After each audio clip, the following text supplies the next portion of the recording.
If you're settling in for the night, tell us what time is it where you are, and where in the world are you listening from.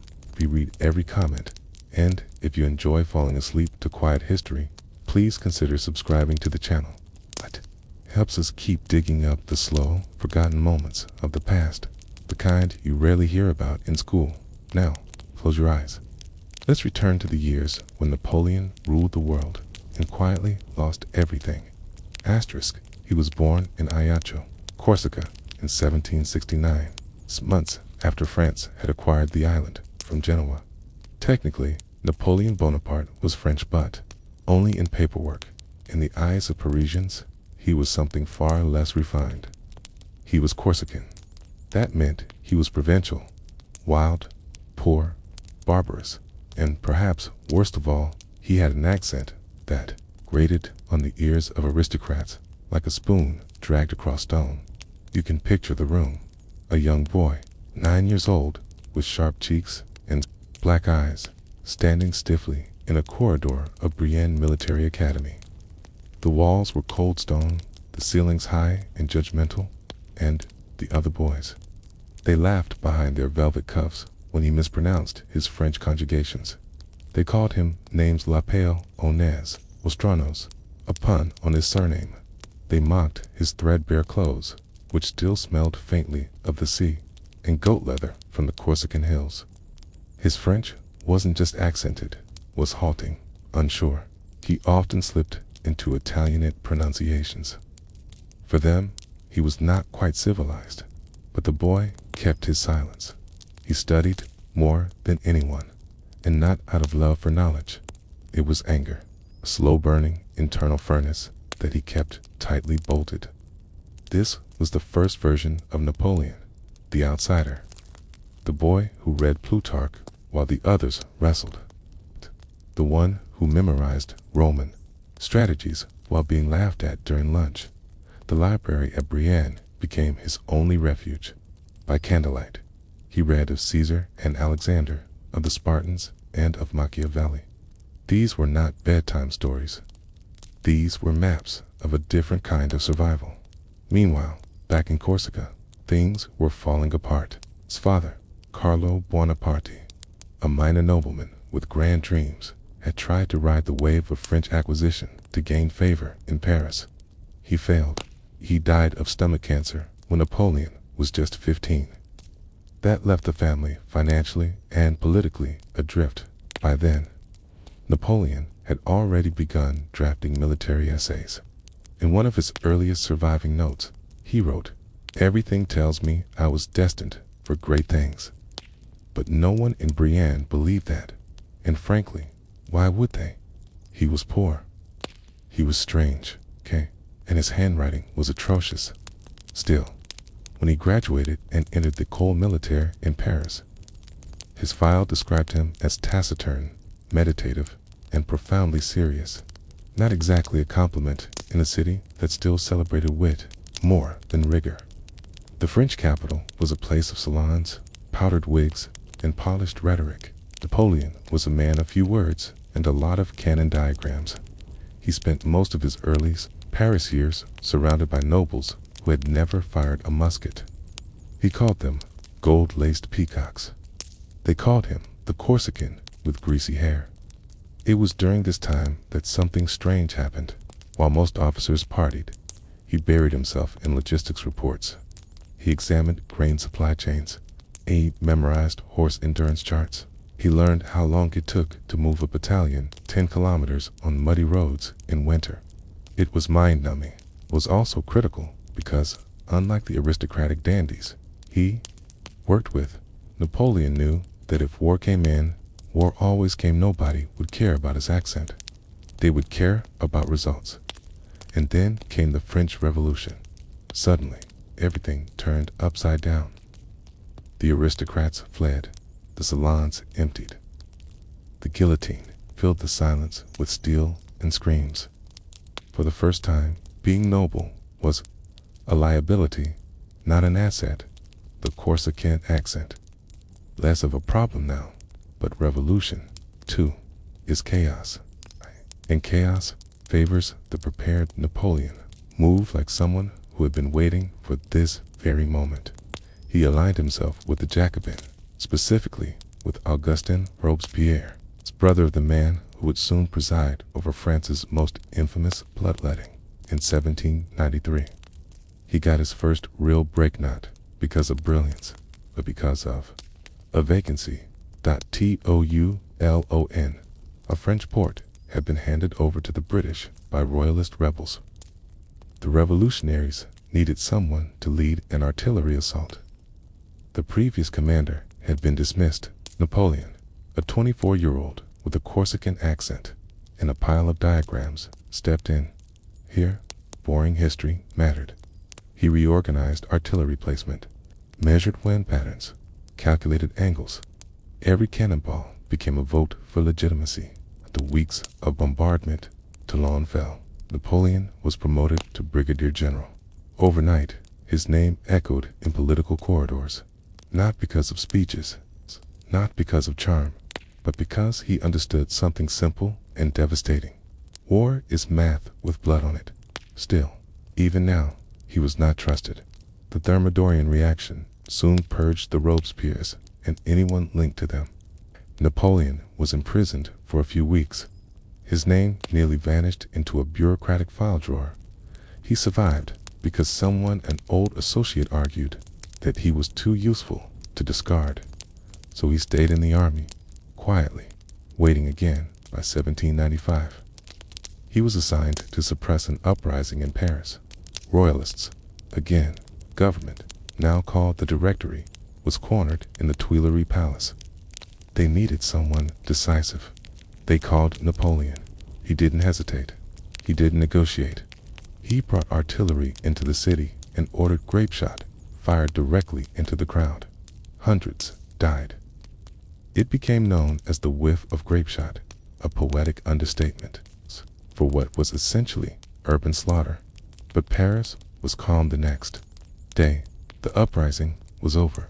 The government gave him command of the Army of Italy. And just like that, the Corsican with the accent had an army, a budget, and a mandate. It had taken years of silence, years of mockery, and years of watching from the margins. But finally, he had arrived. Yet what really changed between Brienne and Paris?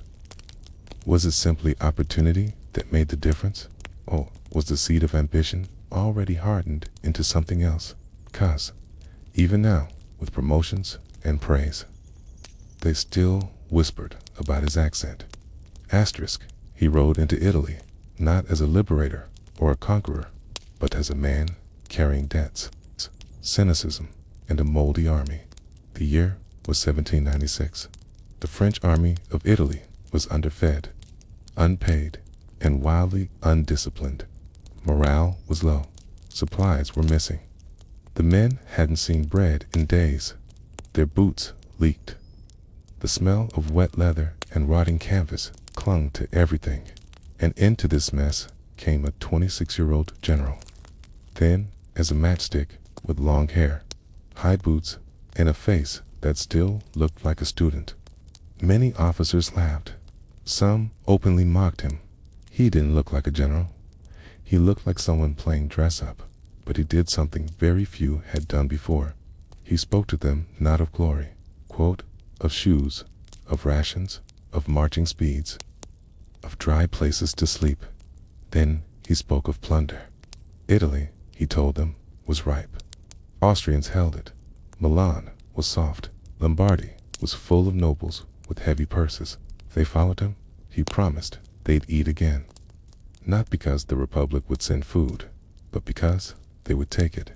And the men followed. What happened next wasn't glamorous. It wasn't the kind of war people write songs about. It was mud, hunger, and horses slipping off icy slopes. But Napoleon did what very few generals before him had done. He moved fast. He studied roads personally. He rode ahead of his men. Didn't sit behind a map and issue vague orders. He lived in the same frostbitten boots they did. And he used boring tools to win. Route planning, timed marches, local bribes, and a deep understanding of the enemy supply lines. In less than a year, He beat the Austrians. More importantly, he humiliated them. The battles Lodi, Arkel, Rivoli were not just military victories, they were acts of propaganda. Letters were written back to Paris, describing him not just as victorious. The visionary artist painted him crossing the Alps not in the mud as he actually had, but on a white stallion in golden sunlight. Myth was taking shape, and it was not accidental. Napoleon cultivated his image with the same precision he used for cannon placement. He flooded Paris with bulletins, each one designed to show him as decisive, fearless, and lucky. Luck, after all, was currency in revolutionary France. Meanwhile, in Italy, he was busy doing something far less glamorous. He was looting, not just for his soldiers, for France. He stripped Venice of its art. Statues, manuscripts, paintings, they were boxed, crated, labeled, and sent back across the Alps to sit in the Louvre, where they still hang. He taxed Italian territories heavily. He redrew borders. He created sister republics with friendly puppet leaders. He wasn't just a general now. He was a governor in all but name, a civil architect of power. In Paris, the Directory watched with a mix of awe and anxiety. They had created a monster. Napoleon was too popular, too successful, too young, so they tried to send him away. Far away. Egypt.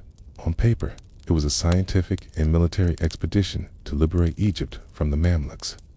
In truth, it was a way to get Napoleon out of Paris without offending him. Let him go play Caesar in the desert. They thought, maybe he'd fade. Instead, he created another myth. He landed in Alexandria in 1798, bringing with him not just soldiers, but scholars, linguists, cartographers, and engineers. The expedition gave birth to Egyptology. It uncovered the Rosetta Stone. It mapped pyramids, but militarily, it was a disaster. British Navy, under Admiral Nelson, destroyed the French fleet at the Battle of the Nile. Napoleon was stuck. Supplies were choked. Disease spread. The locals weren't exactly thrilled with French liberation. Still, Napoleon made speeches, issued bulletins, held public ceremonies.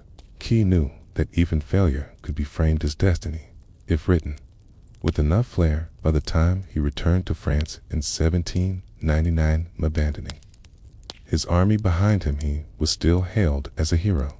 The Directory had collapsed in its own incompetence.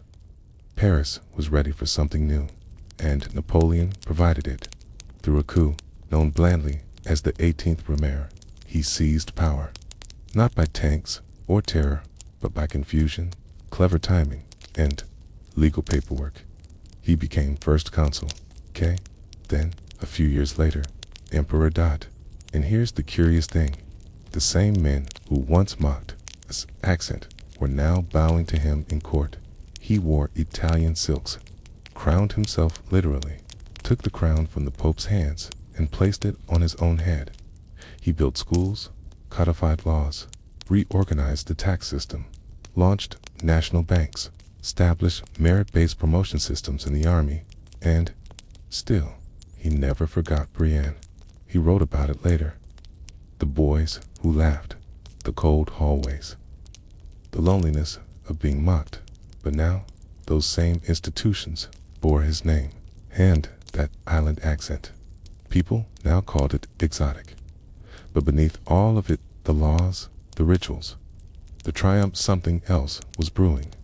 Because while the emperor ruled, Dean, the general in him, never stopped calculating, and generals don't rest. They plan. So he turned his eyes to the one prize left, Europe. All of it. But could the man who built everything from mud and mockery hold it all together, especially when the very myths he wrote began to weigh more than the man himself? Asterisk. By 1805, Napoleon stood not only as Emperor of France, but as the architect of an entirely new European order. Borders bent at his will. Treaties were signed with trembling hands. Kings and queens were deposed as easily as clerks moved files. The boy with the Corsican accent had rewritten the continent, but it came at a cost. He was no longer just a military commander. He was a ruler of people, politics, paper trails, and propaganda. The man who once read Plutarch in silence now drafted entire legal codes. His ambitions were no longer whispered through the smoke of gunpowder. They were spoken aloud from Thrones, and yet the old habits remained. He never stopped planning, never stopped walking maps with his fingers. Even in the splendor of the Tuileries, he slept for only a few hours a night. He woke early, dictated memos, sketched battle scenarios, revised tax laws, and micromanaged troop movements from desks thousands of kilometers away. To his marshals, he was a genius. To his enemies, a menace. To most of Europe, a problem. And when problems grow too large, people stop admiring them. They start organizing against them. Britain never gave up. Austria kept brooding. Prussia watched. And Russia was waiting. Napoleon's war machine moved faster than any in history. His armies were divided into corps, one like a mini army, able to move, fight, and survive independently. This was a logistical innovation, not a romantic one. He relied on precise planning, not luck. From Austerlitz to Vienna, from Ulm to Wagram, his strategies relied on speed, deception, and timing. These weren't battles of brute force. They were complex equations solved in mud and blood. But war, like gravity, pulls everything down eventually. The more he conquered, the more enemies he made. The more allies he crushed, the more coalitions formed. And then came Spain. It was supposed to be simple. Remove the unpopular Bourbon king and replace him with Napoleon's brother, Joseph Bonaparte, on a second throne. But Spain didn't cooperate. The people revolted. Guerrilla warfare erupted. The British landed in Portugal. What began as a diplomatic adjustment turned into a bleeding ulcer that wouldn't heal. Napoleon had to step in personally. He marched across the Pyrenees, took cities, issued proclamations, but the Spanish didn't play by the rules of grand battles and treaties. They attacked convoys, killed officers in alleys, poisoned wells, burned supply depots. Napoleon won battles but lost control.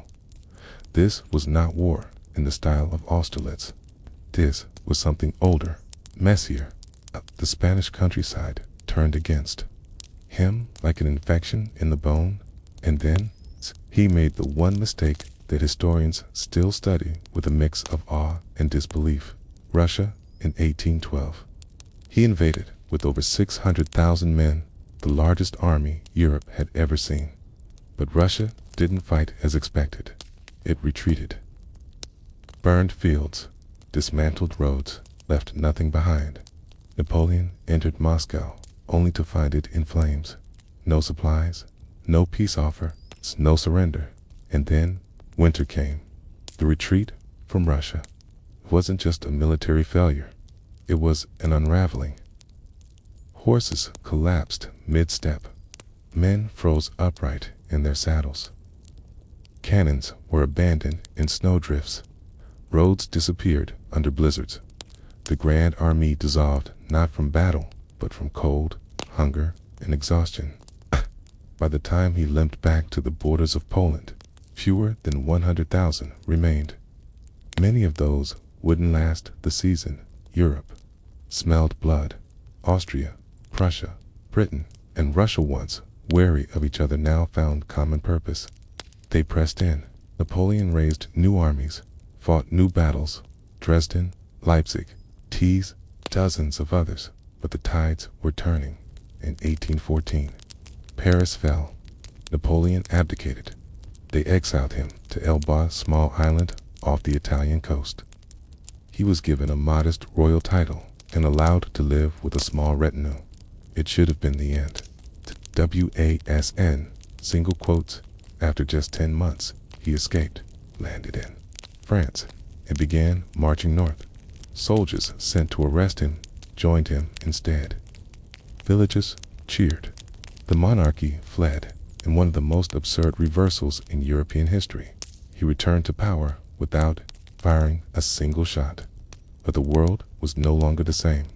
In June of 1815, on the rainy fields near a small Belgian village named Waterloo, Napoleon faced a coalition led by Britain and Prussia. He was older now, tired, less precise. The rain delayed his attack. His messages were late. His commanders misjudged flanks, and the myth cracked as French cavalry charged uphill into British fire. As Prussian reinforcements arrived from the east, as cannons churned the mud into black soup, it became clear. This wasn't the boy from Brienne anymore. This was the man who'd outlived his own legend. The battle ended, his army scattered, and this time, exile was final. He was sent to St. Helena, a remote island in the South Atlantic. No escape, no newspapers, no admirers, only wind, illness, and memory. He spent his last years dictating his memoirs, rewriting battles, blaming others, constructing the myth from scratch, piece by piece. His handwriting had worsened. His stomach pained him constantly. Some say it was cancer. Others still whisper about poison. He died in 1821, alone, thousands of miles from Corsica. But what lingered wasn't just his empire. It was the sound of his voice, once mocked, once dismissed, now echoing in the halls of every military academy in Europe. And the lesson wasn't in the victories, it was in the fragile machinery of power, how it's built not just on charisma or brilliance, but on ledgers, maps, boots, bridges, and bitter bread. In the end, Napoleon lost everything, but not because of a single mistake. Rather, 1,000 quiet ones, layered like dust on old files, like the slow forgetting of a language you once spoke with an accent. Asterisk, it began with chaos, as so many revolutions do. By the summer of 1793, the French Republic was hemorrhaging. A civil war rippled through the provinces. Foreign armies pressed on its borders. Cities like Lyon and Marseille declared open rebellion. The guillotine's blade hadn't made France stronger, and made her paranoid. And then was Toulon, a vital port on the Mediterranean coast. It was home to the French Navy's Southern Fleet, dozens of warships, thousands of sailors, and miles of dry docks. Whoever controlled Toulon didn't just hold the city, they held the seas, which meant whoever lost it lost everything south of the Rhine. So when royalists in Toulon opened the gates to British and Spanish forces, it was not just a local rebellion, it was treason with sails. The British Admiral Lord Hood anchored his ships in the harbor and landed. Troops, together with Spanish allies and local monarchists, they seized the port. French Republicans panicked. Not only was the fleet in enemy hands, but the port's fortress, built to endure centuries, was now a gun aimed at the revolutions. Paris couldn't ignore it. They dispatched an army to recapture the city. But when they arrived, they discovered a miserable truth. Toulon was nearly impenetrable, surrounded by hills, dotted with forts, and guarded by naval cannons. It laughed at traditional siege methods. The Republican generals bickered. They weren't engineers. They didn't understand naval warfare. Their artillery positions were scattered. Some didn't even face the city.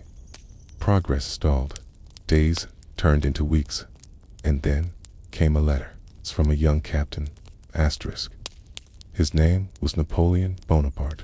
He was 24 years old, and almost no one wanted him there. He wasn't even supposed to be near Toulon. After supporting the radical Jacobin in Corsica, he'd found himself politically suspect, transferred, demoted, shuffled between commands. His name carried little weight in Paris. In less than zero among the generals lounging in tented command posts near Toulon. But he didn't arrive in uniform. He arrived with sketches. Within hours, he found a problem and a solution. Toulon, he explained, could not be taken by storming the city. The key was the high ground, the forts overlooking the harbor, Fort Mulgrave and Little Gibraltar. The Republicans could position artillery there. They could shell the port, force the British to withdraw, and take the city without breaking its gates. It was a bold plan, simple, logical, and no one else had thought of it. But he was just a captain, a foreigner, with a Corsican accent. The generals waved him off, so he built it himself. With a few loyal gunners and volunteers, Napoleon began hauling cannons up rocky slopes. The soil was loose, the paths narrow. They used ropes, pulleys, horses, and sheer stubbornness. At night, the enemy heard only the scrape of iron on stone. By dawn, French artillery appeared on the heights. He called the position La Grande Batterie des Sans-Culottes, a political name, a clever name. It earned him favor with the Committee of Public Safety. More importantly, it began to change the wind. For the first time in weeks, Republican cannons struck real targets. Ships, docks, barracks. The port shuddered. British ships took damage. Morale cracked. The defenders panicked, and then Napoleon was wounded. A bayonet gashed to the thigh during a skirmish. He kept commanding from a stretcher. Soon after, the city fell. The British fled. They burned several French ships on their way out, but the port remained. Toulon was back in Republican hands, and suddenly, everyone remembered his name. He was promoted to brigadier general. The battlefield. That kind of leap was unheard of. But it wasn't just the victory. It was the clarity. It's the math of it all. He had found a way to make a siege work, not by brute force, but by angles and elevation. By reading terrain like an open book. The man no one wanted in Toulon had become its author. He would later say that Toulon was his true beginning. Not Corsica, not Brienne, not Paris. It was here, among the rocks and smoke, that Napoleon proved the power of boring precision. Yet it raises a question. If he hadn't written that letter, the cannons hadn't made it up the hill, would his name have faded into the silence of dismissed officers? Or was it always going to be Toulon that gave him the gunpowder to speak louder than his accent? It's asterisk. The wind near Toulon was sharp in December. It carried not just the scent of the sea, but the rot of cannon-shot timbers, cordite, and mud. And up on the rocky outcrops, where stones had been cleared, one by one, to make room for artillery platforms, a transformation was underway. The young Corsican, who spoke French like a foreigner, had become the mind behind the most dangerous elevation in the south of France. Napoleon's battery, the Batterie des Sans-Culottes, wasn't just a clever name, was a calculated political gesture. In the unstable chaos of the French Revolution, battles weren't just won on hills and in valleys. They were also won in pamphlets, speeches, and affiliations. Calling the battery after the radical, working-class Jacobin militants, the Sans-Culottes was a signal, a gesture of loyalty, a bid for survival in a world where fortunes rose and fell with each political turn. But Napoleon didn't believe in slogans. He believed in angles. Each gun position he designed had a precise function. Some were aimed at Fort Mulgrave. Others faced the harbor. A few were even placed just to bait British counterfire, drawing their attention away from more critical targets. He mapped wind speed, calculated elevation, and measured range in half paces. He sent men on long detours just to find firmer soil, for recoil stability. And he worked tirelessly. One soldier remembered seeing Napoleon scribbling in a notebook while lying on his stomach beside a gun emplacement, his boots soaking in seawater, a broken quill clamped in his mouth, while he tore pages from a worn logbook to diagram firing ranges. He wasn't a general yet, but he was already something more dangerous. A man who understood how to wait. Because, while the generals dithered, Napoleon waited for the right conditions, for the enemy to settle into complacency, for the cannons to be fully calibrated, for the winds to shift ever so slightly. Then he ordered the assault on December 17, 1793. Under the cover of darkness, Republican troops launched a surprise attack on Fort Mulgrave. They climbed steep paths with bayonets fixed, cannon fire lighting up the horizon like a sunrise made of ash. The fighting was savage, brutal, personal, but by dawn, the French flag flew over Mulgrave. With the high ground taken, Napoleon's artillery pounded the harbor. A cannonball destroyed a British munitions ship, sending flaming wreckage into the air. Another struck the enemy command post. British and Spanish forces, sensing the port was no longer defensible, began evacuating. Torched French ships on their way out, but the city had already been lost. The fall of Toulon wasn't just a military win. It was a shift in Napoleon's orbit. Within 48 hours, he was promoted to General de Brigadier General by the Committee of Public Safety. It was a bureaucratic document, signed in haste and tucked into a growing folder in Paris. But for Napoleon, it was a passport out of obscurity. His letters home to his brother Joseph were filled with sharp observations. The English never suspected we would take Mulgrave from below. They thought us simple. They were wrong. But for all his military confidence, he was keenly aware of how fragile power could be in revolutionary France. Because while the army praised him, the political winds were changing. He had been linked to Augustin Robespierre, the brother of Maximilien Robespierre, the architect of the Reign of Terror. And when the Thermidorian reaction struck in mid-1794, Robespierre was guillotined. So was his brother. So were their allies. And Napoleon. He was arrested.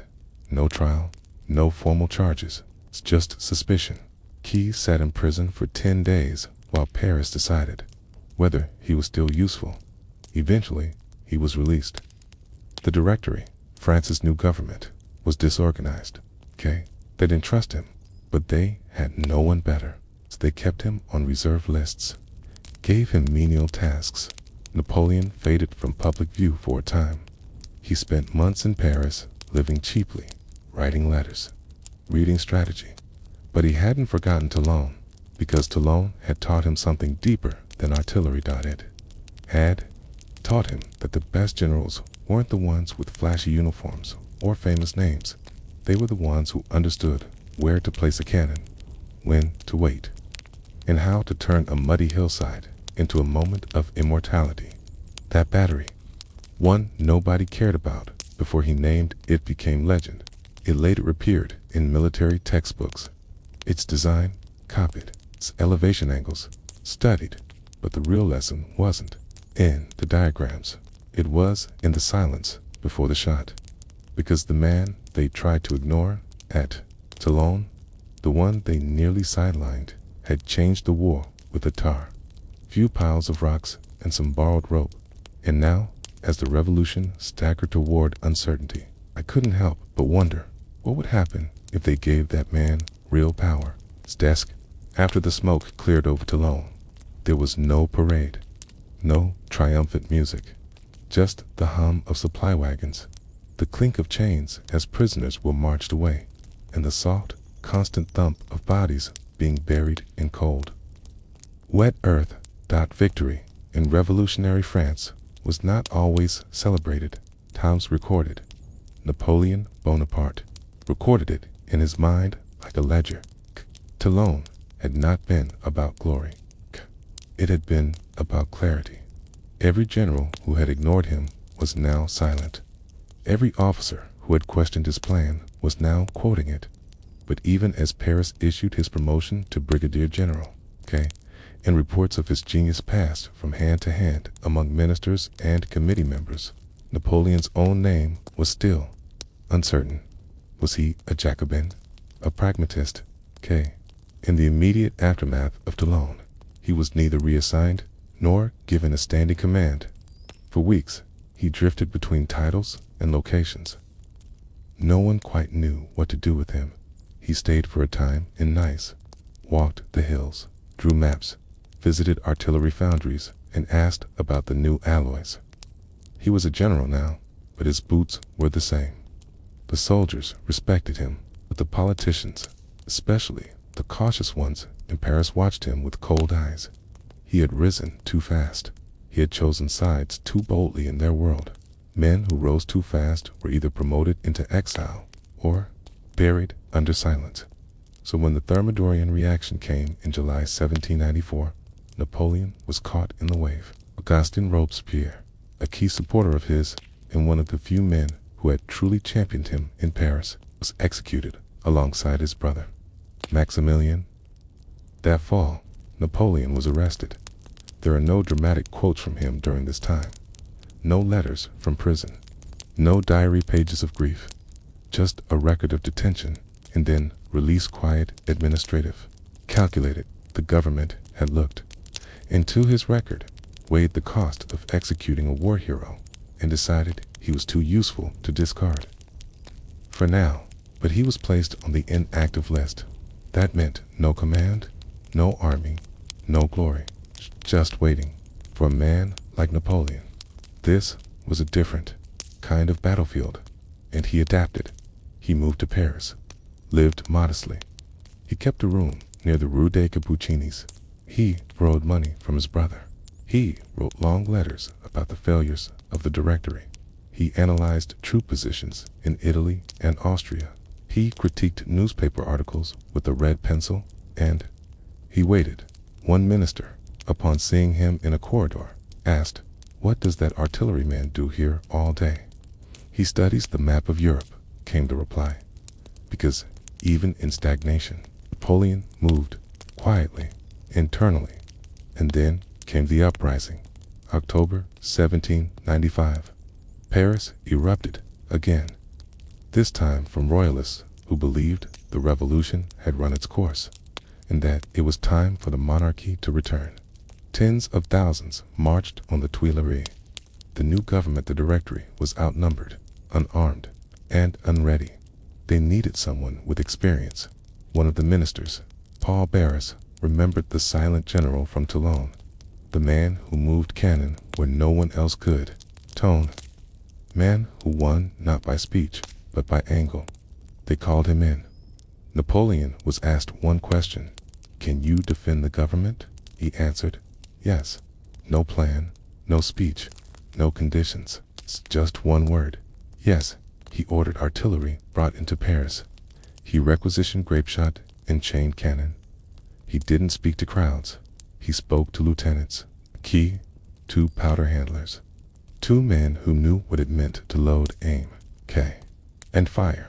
On the 13th of Vendemiaire, October 5th, 1795, the Royalist uprising marched on the government's headquarters.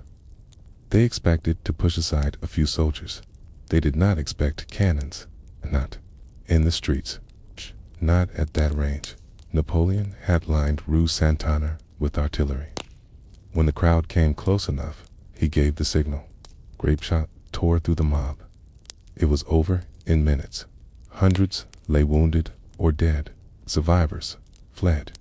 Paris went silent again. The government had survived. Napoleon had saved it. And this time, there was no debate. He was given command of the Army of the Interior. Then, soon after, the Army of Italy in less than 3 years. He had gone from a dismissed artillery officer to a general with a field army, and none of it had come from aristocracy, charm, or wealth. It had come from Toulon, from a hill, from a cannon position no one wanted to haul metal up to. But what did it say? That his rise began with blood in the streets. Not a battlefield, but a city square. Not a foreign enemy, but fellow citizens. Not applause, but silence after the shot. Because Toulon was not just a military turning point. It was an audition, a demonstration that he could be useful, not just in war, but in power. And that was what the Directory needed most. Not a philosopher, not a statesman. A man who understood how to make silence happen when it mattered. Napoleon had made silence in Toulon. Now he would try to command it across France. But as he prepared to ride south to Italy, the ghosts of Toulon still clung to him. The docks, the burnt wood, the slopes where the cannons had first turned, the accents of the men who once dismissed him, the letters he had written from the battery, thinking no one would read them. What does it do to a man to be laughed at, and then asked to save the very system that laughed? And what happens when that man stops waiting and begins to plan not just battles, but nations? Asterisk, in 1798, Napoleon Bonaparte set sail not for war, but for legacy. At least, that's how the official documents framed it. A scientific and civilizing expedition to the Orient, they called it. But under the cover of that elegant phrasing, something less poetic churned. Napoleon had become a problem in Paris. Too popular, too powerful, and perhaps worst of all, too effective. The Directory feared him. They couldn't control him, but they also couldn't remove him without backlash. So they pointed east to Egypt. Why Egypt? Because it was far away, because it was theoretically French enough to be worth something, and because it sat inconveniently between Britain and India, blocking the artery of the British Empire. If Napoleon could succeed there, he could strike at British trade. If he failed, at least he would fail quietly, far from Europe's headlines. But for Napoleon, Egypt was more than strategy. It was theater. It was Caesar in Alexandria. It was Alexander reborn in marble and dust. And so he assembled the fleet. More than 300 ships, nearly 40,000 men, 1,200 horses, thousands of cannon, crates of biscuits, and 167 scholars. Yes, scientists, linguists, engineers, artists, and mathematicians. They were given notebooks, specimen jars, measuring tools. They came to catalog, not conquer. Napoleon wanted them to record the monuments, to study the Nile, to map the stars. It was an Enlightenment invasion, but beneath the polished purpose of it all there were flaws. The grain stores were incomplete. The horses were seasick, and, worst of all, the fleet lacked coordination. Still, they sailed across the Mediterranean, hugging coasts, dodging British patrols. The sea was quiet for a while. They captured Malta and Rutan, impulsive conquest. That foreshadowed what was to come. When they finally reached Alexandria in early July, the landing was chaotic. A proper docks, soldiers wading through surf, horses panicking in the shallows, equipment soaked, and then the sun, it baked the European. Uniforms, leather shrank, boots split, musket barrels burned to the touch, ink dried before it hit the page. The local Mamluk rulers, the bearded elite of Egypt, laughed at the invaders in their woolen coats. They thought them fragile. Napoleon's men, unaccustomed to desert warfare, quickly ran out of fresh water. Their bread turned to powder. Some collapsed before a single bullet was fired. But Napoleon moved quickly.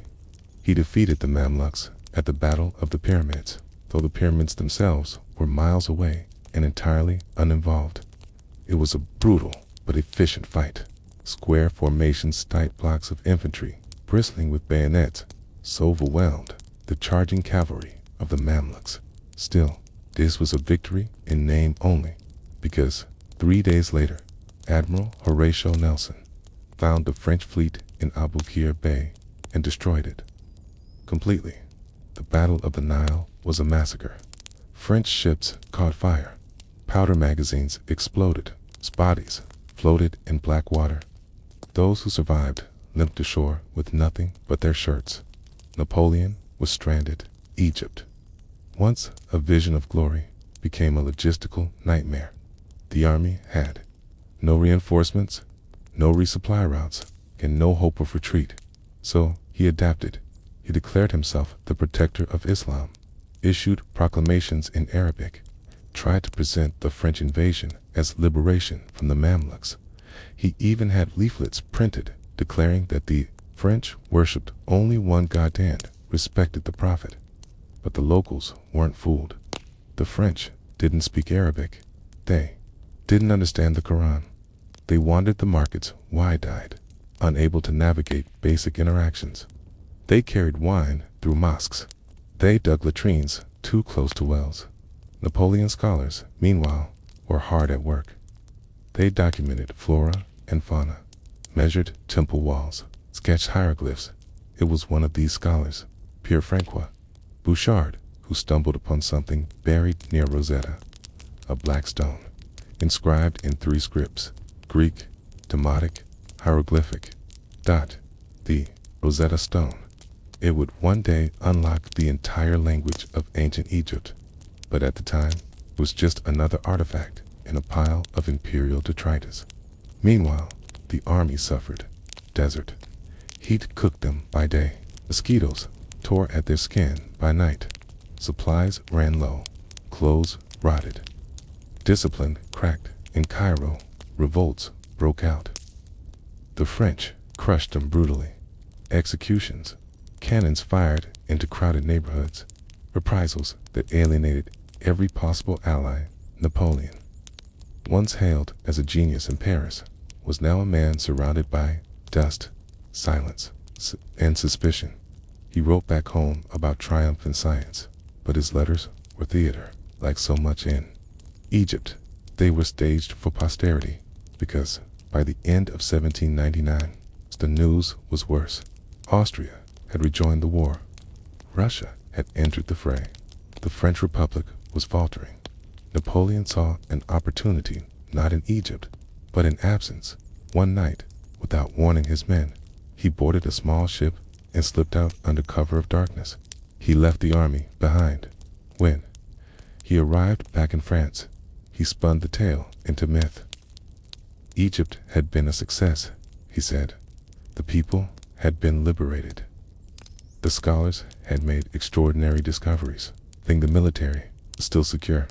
None of it was true, but the people believed him, because the truth didn't matter. What mattered was the tone, the timing, the myth. But for the men still camped in Cairo, still fighting cholera, sandstorms, and scattered rebels, it must have raised a bitter question. Did the general who once ate crusts beside them in Toulon now sit too far from the mud to remember what it tasted like? After Napoleon's quiet departure from Egypt in August of 1799, the army he left behind became something like a historical footnote, an entire expeditionary force stranded in a country they barely understood, surrounded by languages they didn't speak, and scorched by a sun that did not forgive mistakes. The general, who had once memorized troop movements and food rations down to the last biscuit, was now gone, vanished into the horizon. In his place stood General Jean-Baptiste Kleber, a tall Alsatian with a face carved like a Roman statue and a heart full of doubt. Kleber never wanted the job. He had already tried to resign several times. He believed, not without reason, that the entire campaign was madness. He had argued against it from the beginning. Egypt, he said, was a graveyard with good architecture, and now he was tasked with leading 25,000 exhausted Frenchmen with no hope of reinforcement, no stable supply lines, in a landscape that had begun to devour them one dry cough at a time. And then came the disease. It started as a fever, passed off as heat exhaustion. But it wasn't. It was cholera, and it moved like smoke in the wind, quiet, invisible, and unforgiving. Men collapsed in the shade of temples, in their boots, in the mess lines. Some bled out in their tents. Others simply stopped responding. Doctors wrapped rags around their faces and whispered the word plague. But it wasn't the Black Death of Europe's nightmares. 'Twas something equally old, equally cruel. There were no proper hospitals, no clean water, no sanitary systems. The Nile provided life, but also death. The same water that cooled them in the evening heat was filled with the waste of an army that had no sewage plan. And as always, was the foot soldiers who suffered first. Their uniforms were rotting. Their boots came apart in the sand. Gunpowder. Stores became damp and useless. Wooden carts split at the joints. Nails rusted in days. It was not heroic. It was boring in the cruelest way. Meanwhile, the scholars continued their work. Drew diagrams of irrigation systems, traced the celestial alignments of ancient tombs, and debated whether the pyramids were tombs at all. Their work would later birth an entire field of Egyptology, but at the time, it was surreal. As the army starved, artists painted papyrus reeds. As soldiers died, mathematicians calculated the slope of obelisks. This contrast was not lost on the officers. One captain wrote in his diary, "We are forgotten. France has turned her eyes west again. Paris eats while we bury the third row this week." Then, as if summoned by despair, the Ottomans attacked, backed by British arms and naval support. An Ottoman army landed near the Nile Delta in early 1800, determined to reclaim the land Napoleon had stolen. They expected to find a broken French force, incapable of resisting. Instead, they met General Kleber. Kleber, despite his doubts, was still a master of terrain and movement. He didn't trust in miracles. He trusted in mathematics. He waited, placed his units behind embankments, ranged his remaining artillery behind dry irrigation trenches. In feigned weakness, at the Battle of Heliopolis, he lured the Ottomans into advancing under a mid-morning sun. And when they did, French cannons erupted from the dust. What followed was a slaughter. The French bayoneted their way through Ottoman ranks like machines. By day's end, over 3,000 Ottomans were dead. The rest fled into the desert. It was one of the most underappreciated victories in Napoleonic history. And yet, Kleber knew it changed nothing. His army still had no ships, no fresh clothes, no safe water, no route home. So he opened negotiations. He reached out to the British and Ottomans alike, offering terms of evacuation. "Let the French leave with dignity," he said. The war could end. Scholars could bring their notes. The soldiers could see France again, but it wasn't to be. The British, driven by pride and paranoia, rejected the deal. They insisted on unconditional surrender. No ships, no dignity. Then, in June of 1800, as Kleber walked through a garden in Cairo, a man approached. He was dressed as a beggar. He held a paper in one hand, in the other hidden a dagger. He stabbed Kleber in the chest 4 times. He died within minutes. The assassin was a Syrian student named Suleiman al-Halabi. He had been radicalized in a theological school and sent by a group loyal to the Ottomans. His act was not a cry for attention. It was targeted revenge. The army now belonged to General Menwan, indecisive, unpopular figure with no political finesse and little military vision. Morale collapsed, but tensions rose.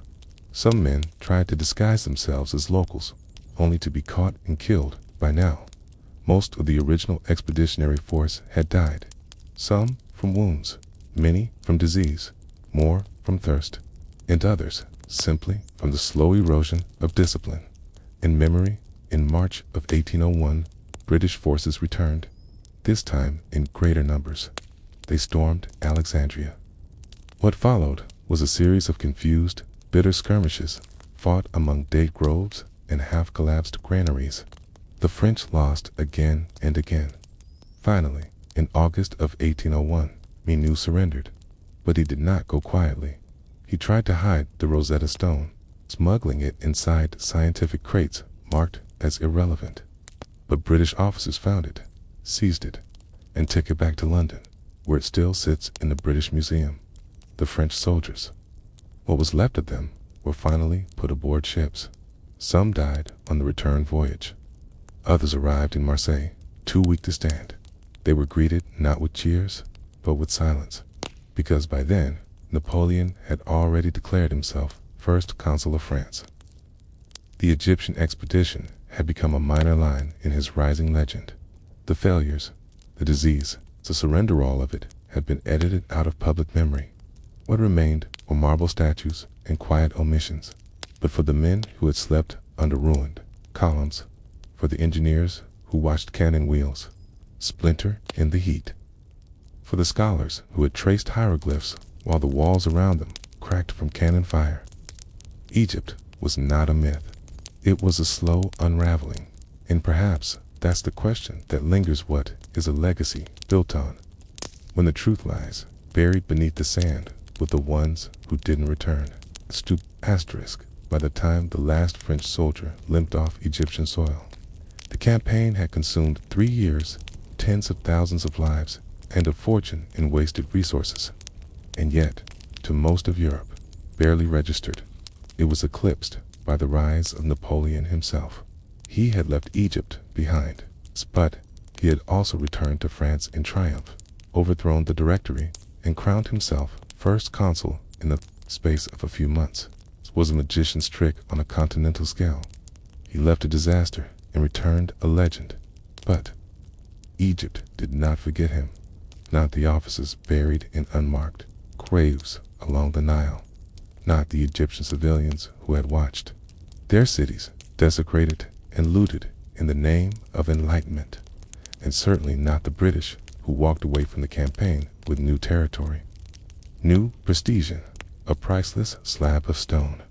The Rosetta Stone, taken from a crate marked miscellaneous, would go on to shape the modern understanding of ancient Egypt more than any pharaoh's tomb. It was ironic. The only lasting French success in Egypt had been handed over to their enemies. Still, even the stone carried the wrong message, because the real story of the Egyptian expedition wasn't told in hieroglyphs. It was told in ledgers, in the ships that were never properly supplied, in the cavalry that starved because hay couldn't survive the voyage, in the officers who spent more time managing dysentery outbreaks than writing battle reports. Again, the wheels that broke, in the boots that cracked. Napoleon had famously said, "An army marches on its stomach." But in Egypt, the stomach had been forgotten. There were no cold weather uniforms for desert nights, no spare horses to replace the ones lost to heat stroke, no engineers trained in irrigation, no clear route for medical evacuation. The men who landed with dreams of empire ended up boiling rice in helmets, sleeping in collapsed tents, and wondering which star was home.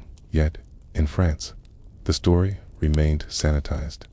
The scholars returned and published La Description de l'Egypte, a sprawling, multi-volume encyclopedia cataloging the pyramids, flora, fauna, customs, and architecture. It became the pride of the French academic world, a monument in paper. But for every illustration of a temple, there were 10 graves outside its walls.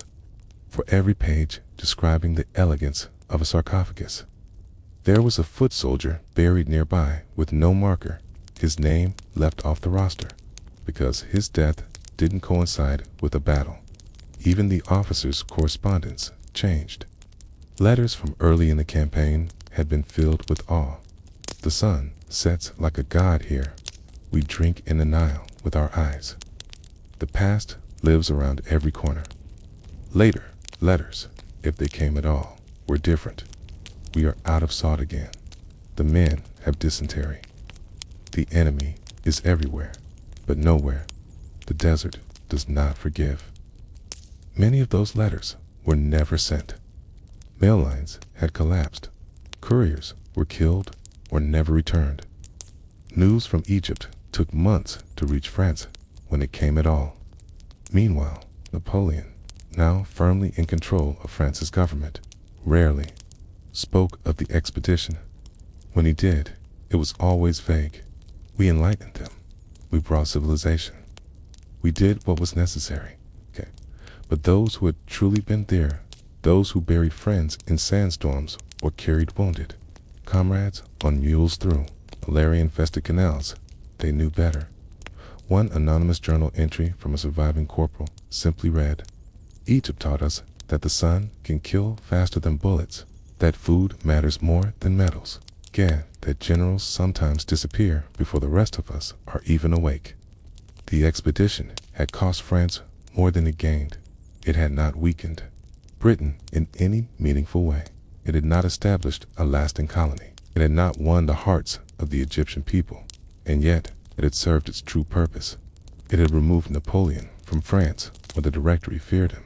It had allowed him to return as a conqueror rather than a subordinate, and it had provided the backdrop for a carefully curated myth, because what mattered in the end was not what happened, but what people believed had happened, and they believed in Egypt, the way one believes in half-remembered dreams, a golden general under a vast desert sky. Ancient ruins echoing with new hope, civilization rising again from the dust.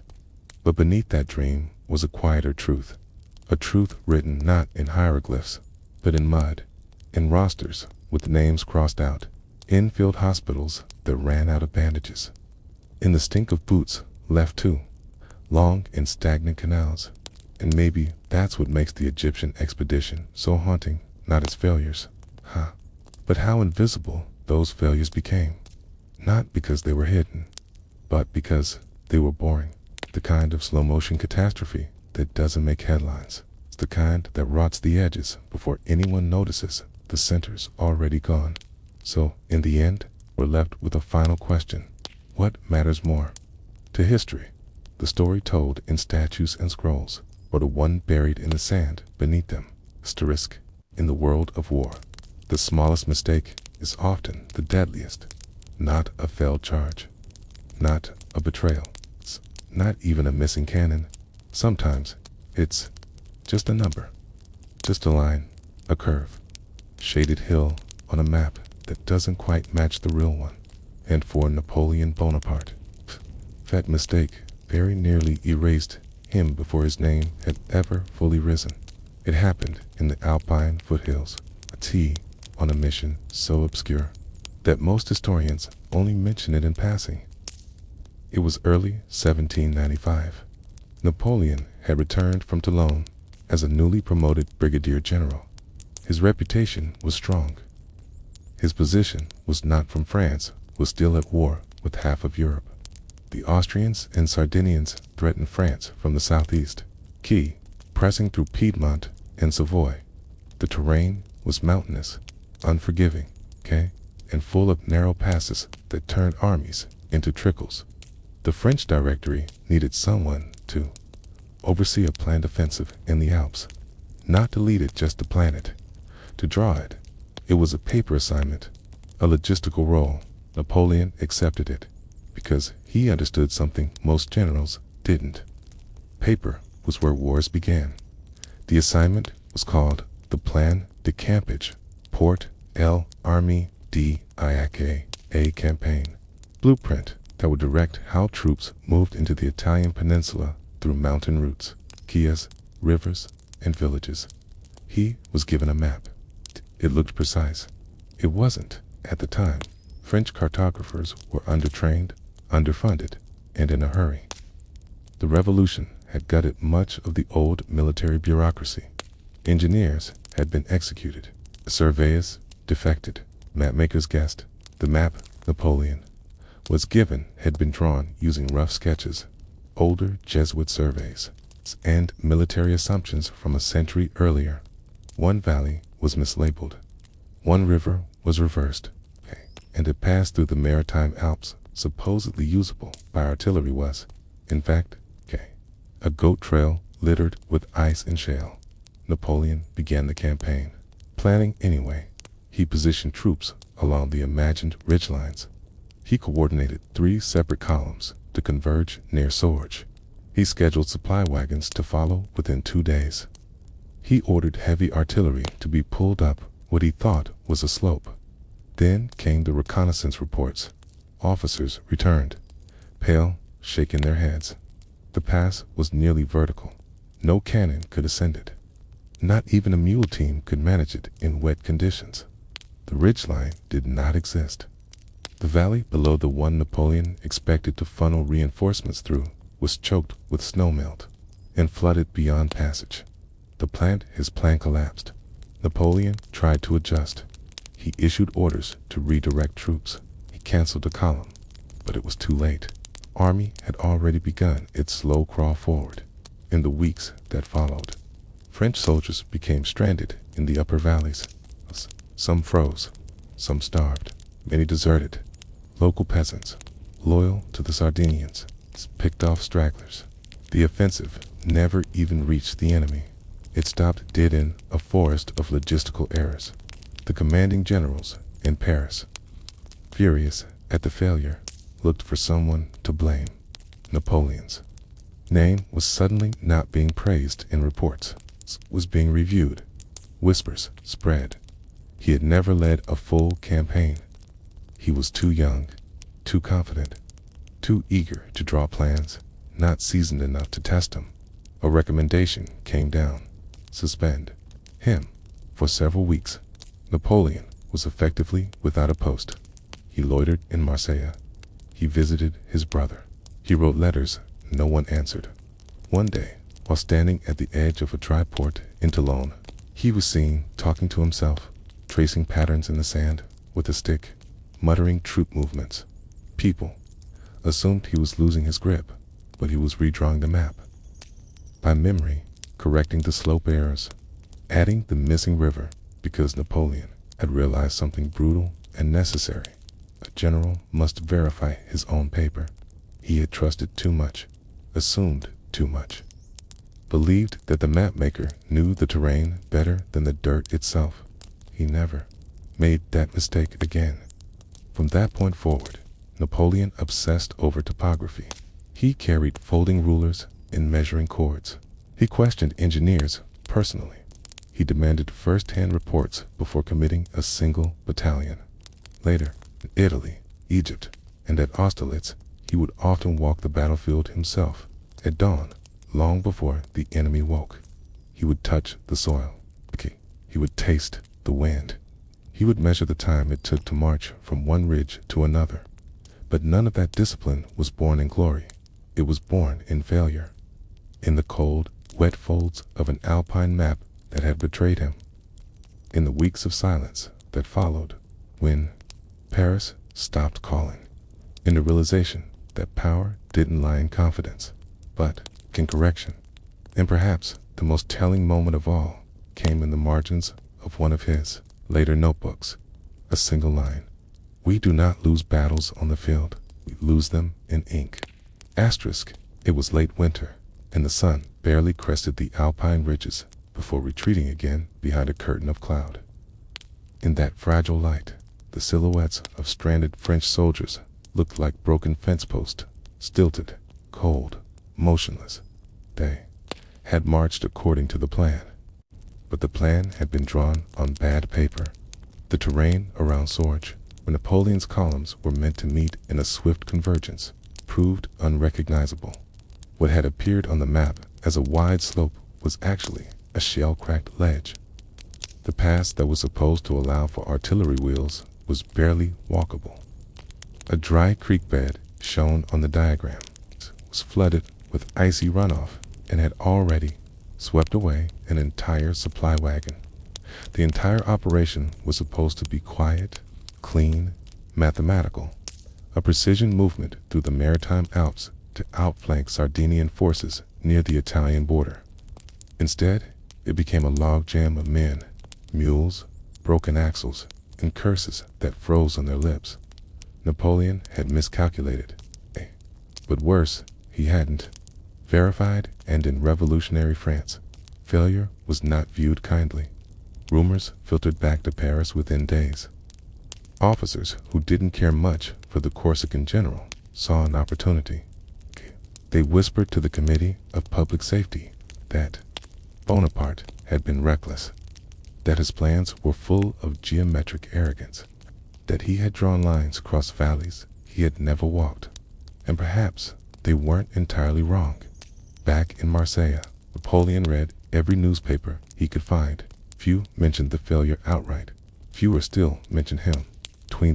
But between lines, he saw what was happening. It become invisible again.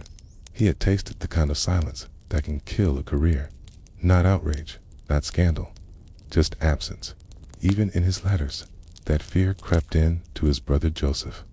He wrote, "I fear I have become a shadow again, and that my voice has returned to its Corsican pitch in the ears of Paris.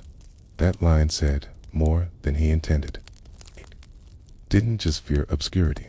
He feared the return of who he had been before Toulon. For he was the man who moved the guns uphill. For he was a general. Asterisk. In his quiet weeks of suspension, he took long walks outside Marseille. Sometimes alone. Sometimes with a junior officer or two who hadn't abandoned him. He studied hills, not just for beauty, but for angles. He timed his own stride between tree clusters. He watched the way clouds cast shadows over slopes and wondered how that might affect the visibility of Cannonstadt. Every movement became part of a private syllabus. It was during this time that he began writing the first version of a document that would one day become standard reading at St. Cyr. France's Future Military Academy, a personal treatise on artillery placement, terrain reading, and topographical correction. The document was plain, almost boring. It had no grand title.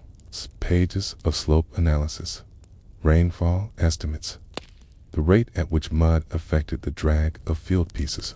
But this is where Napoleon began to turn back upward, not in the glare of a battle, not on the page of a headline, but in the quiet of a rented room with a warped desk and 3 good pencils.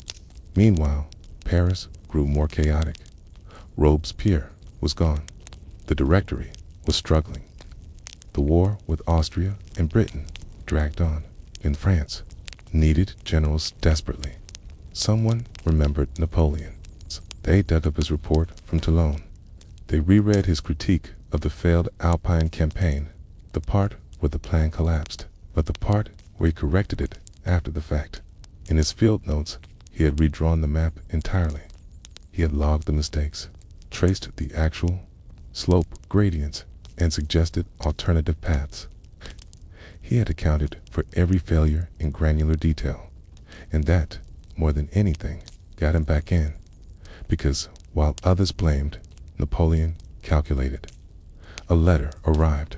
He was recalled not to lead a new army, but to serve as second in command for a minor expedition in Italy. He accepted without hesitation. On the way south, stopped in Lyon and asked to borrow a horse.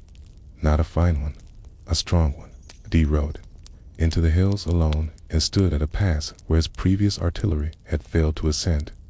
He stood there for over 2 hours, watching how the light shifted from ridge to valley. He scribbled notes in a booklet, then turned and rode away. No one knows what he wrote that day. The booklet was never found, but shortly afterward, it arrived in Nice to prepare for the next phase of his career, one that would unfold not on chalkboards or desks, but across the northern Italian plain. Yet the lesson remained. He never trusted a map again, lest he had walked the dirt himself. He demanded first-hand reconnaissance. He ignored reports that didn't include elevation data. Grilled officers about road width and bridge weight limits. He once dismissed an aide for failing to notice that a village church had 2 bell towers. It's not one, because that detail could confuse artillery range finding. His men found it obsessive. His enemies called it excessive. But the truth was simple. He had nearly been erased by a simple topographical lie. And he had survived, not by brilliance, but by going back to the paper, fixing the ink, because power, he now knew, didn't reside in proclamations or uniforms. It began in the corners of maps, in the unnoticed lines, the valley that's just a little steeper than the diagram suggests. And in the end, maybe that's the mark of the most dangerous kind of general, not the one who seeks glory, but the one who remembers his own near-forgottenness. Asterisk. When Napoleon finally returned to active command in early 1796, it was under the most uninspiring of circumstances. He was handed command of the Armée d'Italie, a depleted, mutinous, underfed force that most senior officers regarded as a backwater posting. Paris expected little from the Italian front. It was under-resourced, poorly supplied, and wedged between Austrian strongholds and difficult terrain. But Napoleon did not see it as a burden. He saw it as a second chance to draw the map himself this time. Unlike his predecessors, who sat in safe towns poring over inherited charts, Napoleon rode the front lines personally. Daily, he studied the Ligurian coastline, measured march distances, interrogated villages about river depths, even tasted water from streams to gauge potability. And everywhere he went, he revised. He marked old cartography with new ink. He crossed out roads that didn't exist. He reclassified paths as useless goat tracks. He traced new supply routes, noting which fords could be crossed in spring, but not after the June rains. Before he moved a single battalion, he redrew the entire theater of war, not as it had been imagined by clerks in Paris, but as it truly was. This obsession paid off. In April 1796, he launched a lightning campaign through Piedmont, targeting Austrian positions with brutal efficiency. He bypassed fortified cities by cutting through areas previously deemed impassable on outdated maps. Villages considered dead ends became critical junctions in his advance. It was here that his philosophy crystallized. Victory belongs to the most persevering, he once said, but in private, he added a caveat, ... and to the one who reads. The land as it is not as it's drawn. As the Italian campaign unfolded, that lesson echoed through every valley he crossed. His troops, though hungry, poorly clothed, and owed months of back pay, were maneuvered with precision no one had seen before. They moved like water through cracks, not because they were stronger, but because their general knew the contours of the battlefield better than the enemy did, because he had once failed at the hands of a flawed contour. One of the earliest turning points came at the Battle of Montenotte.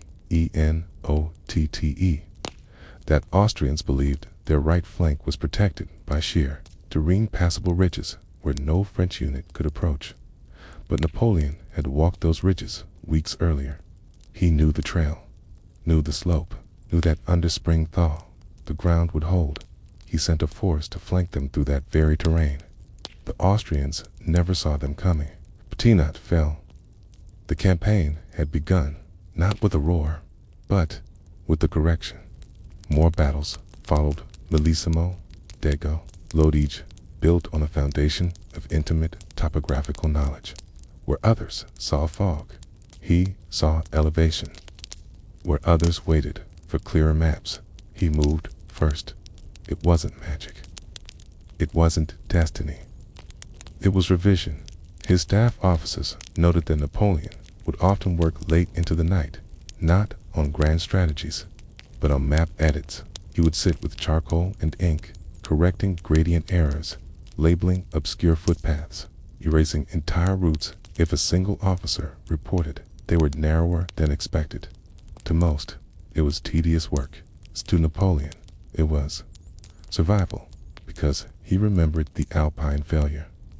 He remembered the ink that had betrayed him, and he had sworn, silently and entirely, that he would never again allow a misdrawn line to cost a French life. There's a story, perhaps apocryphal, but believed by many in his inner circle, that during the Italian campaign, he once spent 4 hours debating with the junior engineer about whether a small ridge on a map was a true hill or just a shadow misprint from the engraver.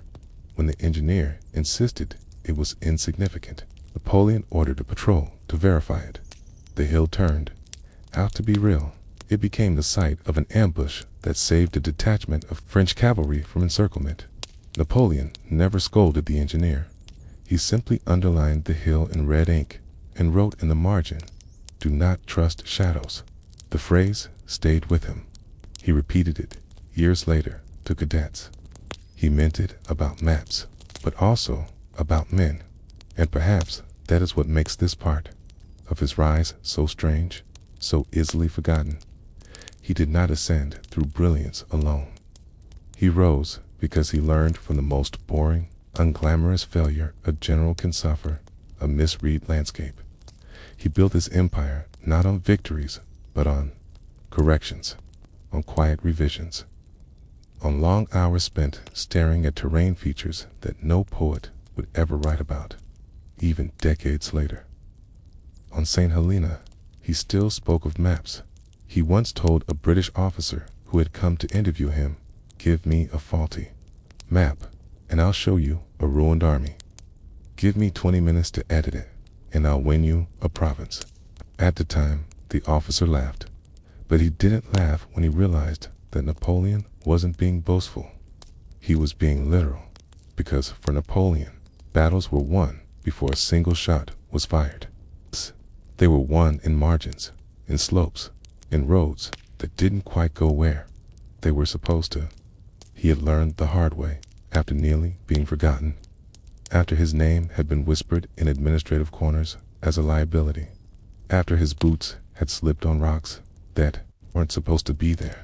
So perhaps the real beginning of the Napoleonic Wars wasn't a trumpet blast in Italy, but a pencil scratch across a map in Marseille, where a man redrew a pass that didn't exist and decided to never again trust paper over stone.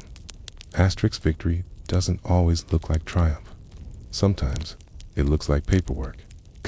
And for Napoleon Bonaparte, fresh off his string of improbable victories across Italy, that paperwork came in the form of a treaty he despised. The year was 1797. After a lightning campaign through northern Italy, Napoleon had forced Austria to its knees. The Habsburg armies had been broken repeatedly. Cities like Milan and Mantua had fallen, and even Venezian and Proud had been brought to heel. He had achieved more in 12 months than most generals had in a lifetime. His armies were tired but loyal. His officers respected him. His name, once a footnote, was now a headline. And yet, when the time came to end the war, Paris handed him a leash.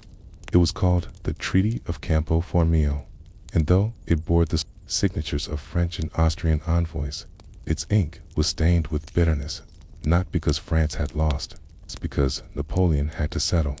Asterisk. After so much bloodshed, so much movement, maneuvering, sieges, foraging, negotiating, tating, and posturing, Paris wanted an end.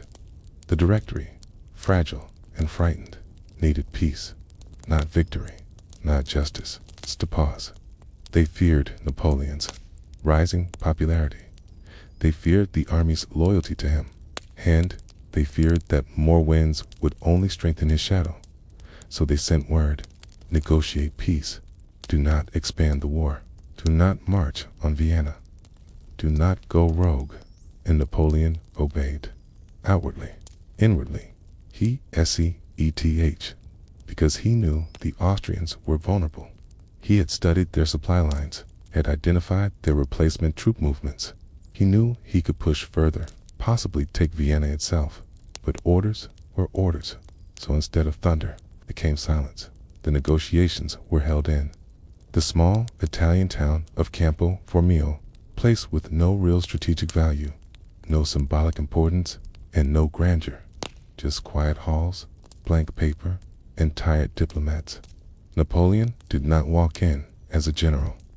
He walked in as a placeholder for politics.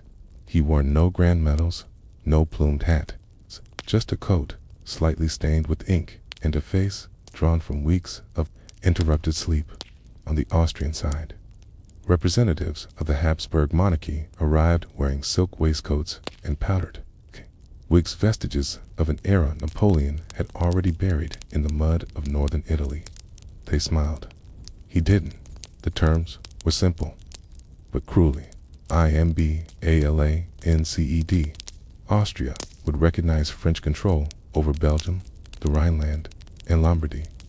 France would allow Austria to seize Venice and its territories in exchange. Yes, Napoleon had conquered Venice, and yes, he was now handing it to the Habsburgs. It was a betrayal, dressed as strategy. He didn't like it. He didn't agree with it, but he understood it. Venice, though ancient and beautiful, was a shell. Its navy was outdated. Its wealth was illusion. Its politics were toxic. Still it hurt. Napoleon had admired the city. He had walked its canals in silence, staring at fading frescoes and empty palaces. To give it away like an old coin passed between merchants felt wrong, but he signed, not because he was weak, but because he had begun to learn a new lesson, one that would follow him through every phase of his rise. Sometimes power isn't gained by conquest, it's preserved by letting go. The Treaty of Campo Formio was signed in October 1797. There was no celebration, no parades, just a slow, methodical work of exchanging prisoners, withdrawing troops, redrawing maps.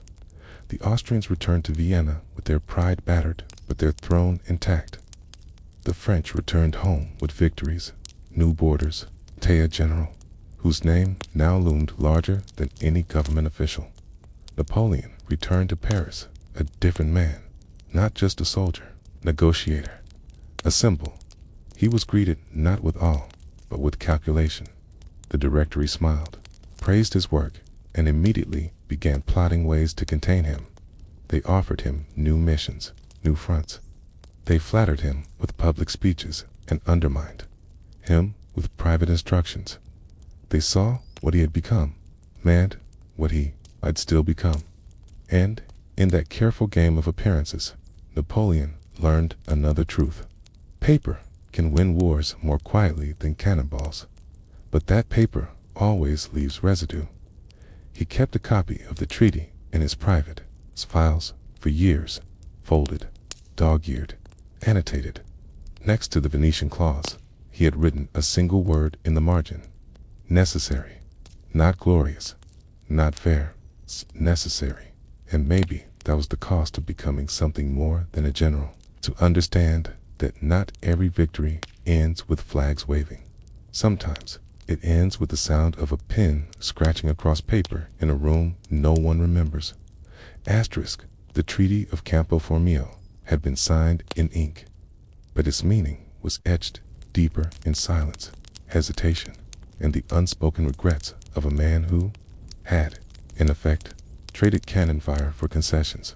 Napoleon left the negotiations with no fanfare. He didn't even stay the night.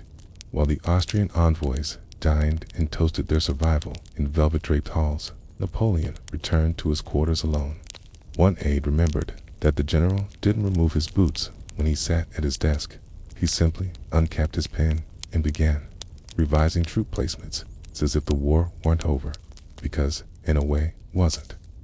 The battlefield had moved from plains to paperwork, and for Napoleon, this new terrain felt less honest, less noble, less solvable. Still, he adapted. Back in Paris, the Directory presented the treaty as a triumph. They issued official statements proclaiming peace with honor. They held parades. They circulated pamphlets, but beneath that polished surface, something else was happening. The people didn't cheer the Republic. They cheered Napoleon.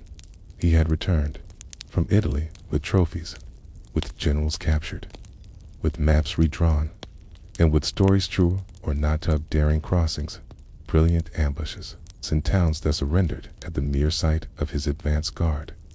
And when people spoke of Campo Formio, they didn't remember the paragraphs. They remembered him, how he stood taller than the ministers, how he seemed bored by the ceremony.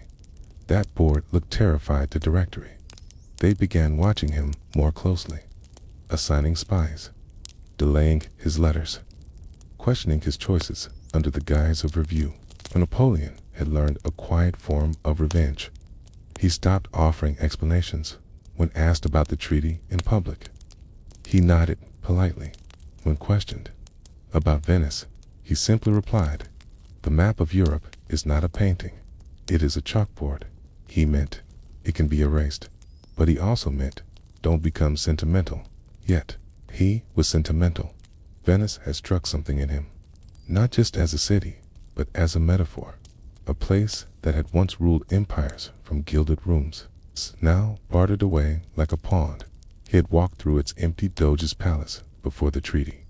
run his fingers along faded tapestries, listened, the echo of his own footsteps on cold marble, and he wondered what makes a place powerful. Was it armies, ships, wealth, or was it the memory that others had of your strength? Venice had lost its memory. France, too, was forgetting.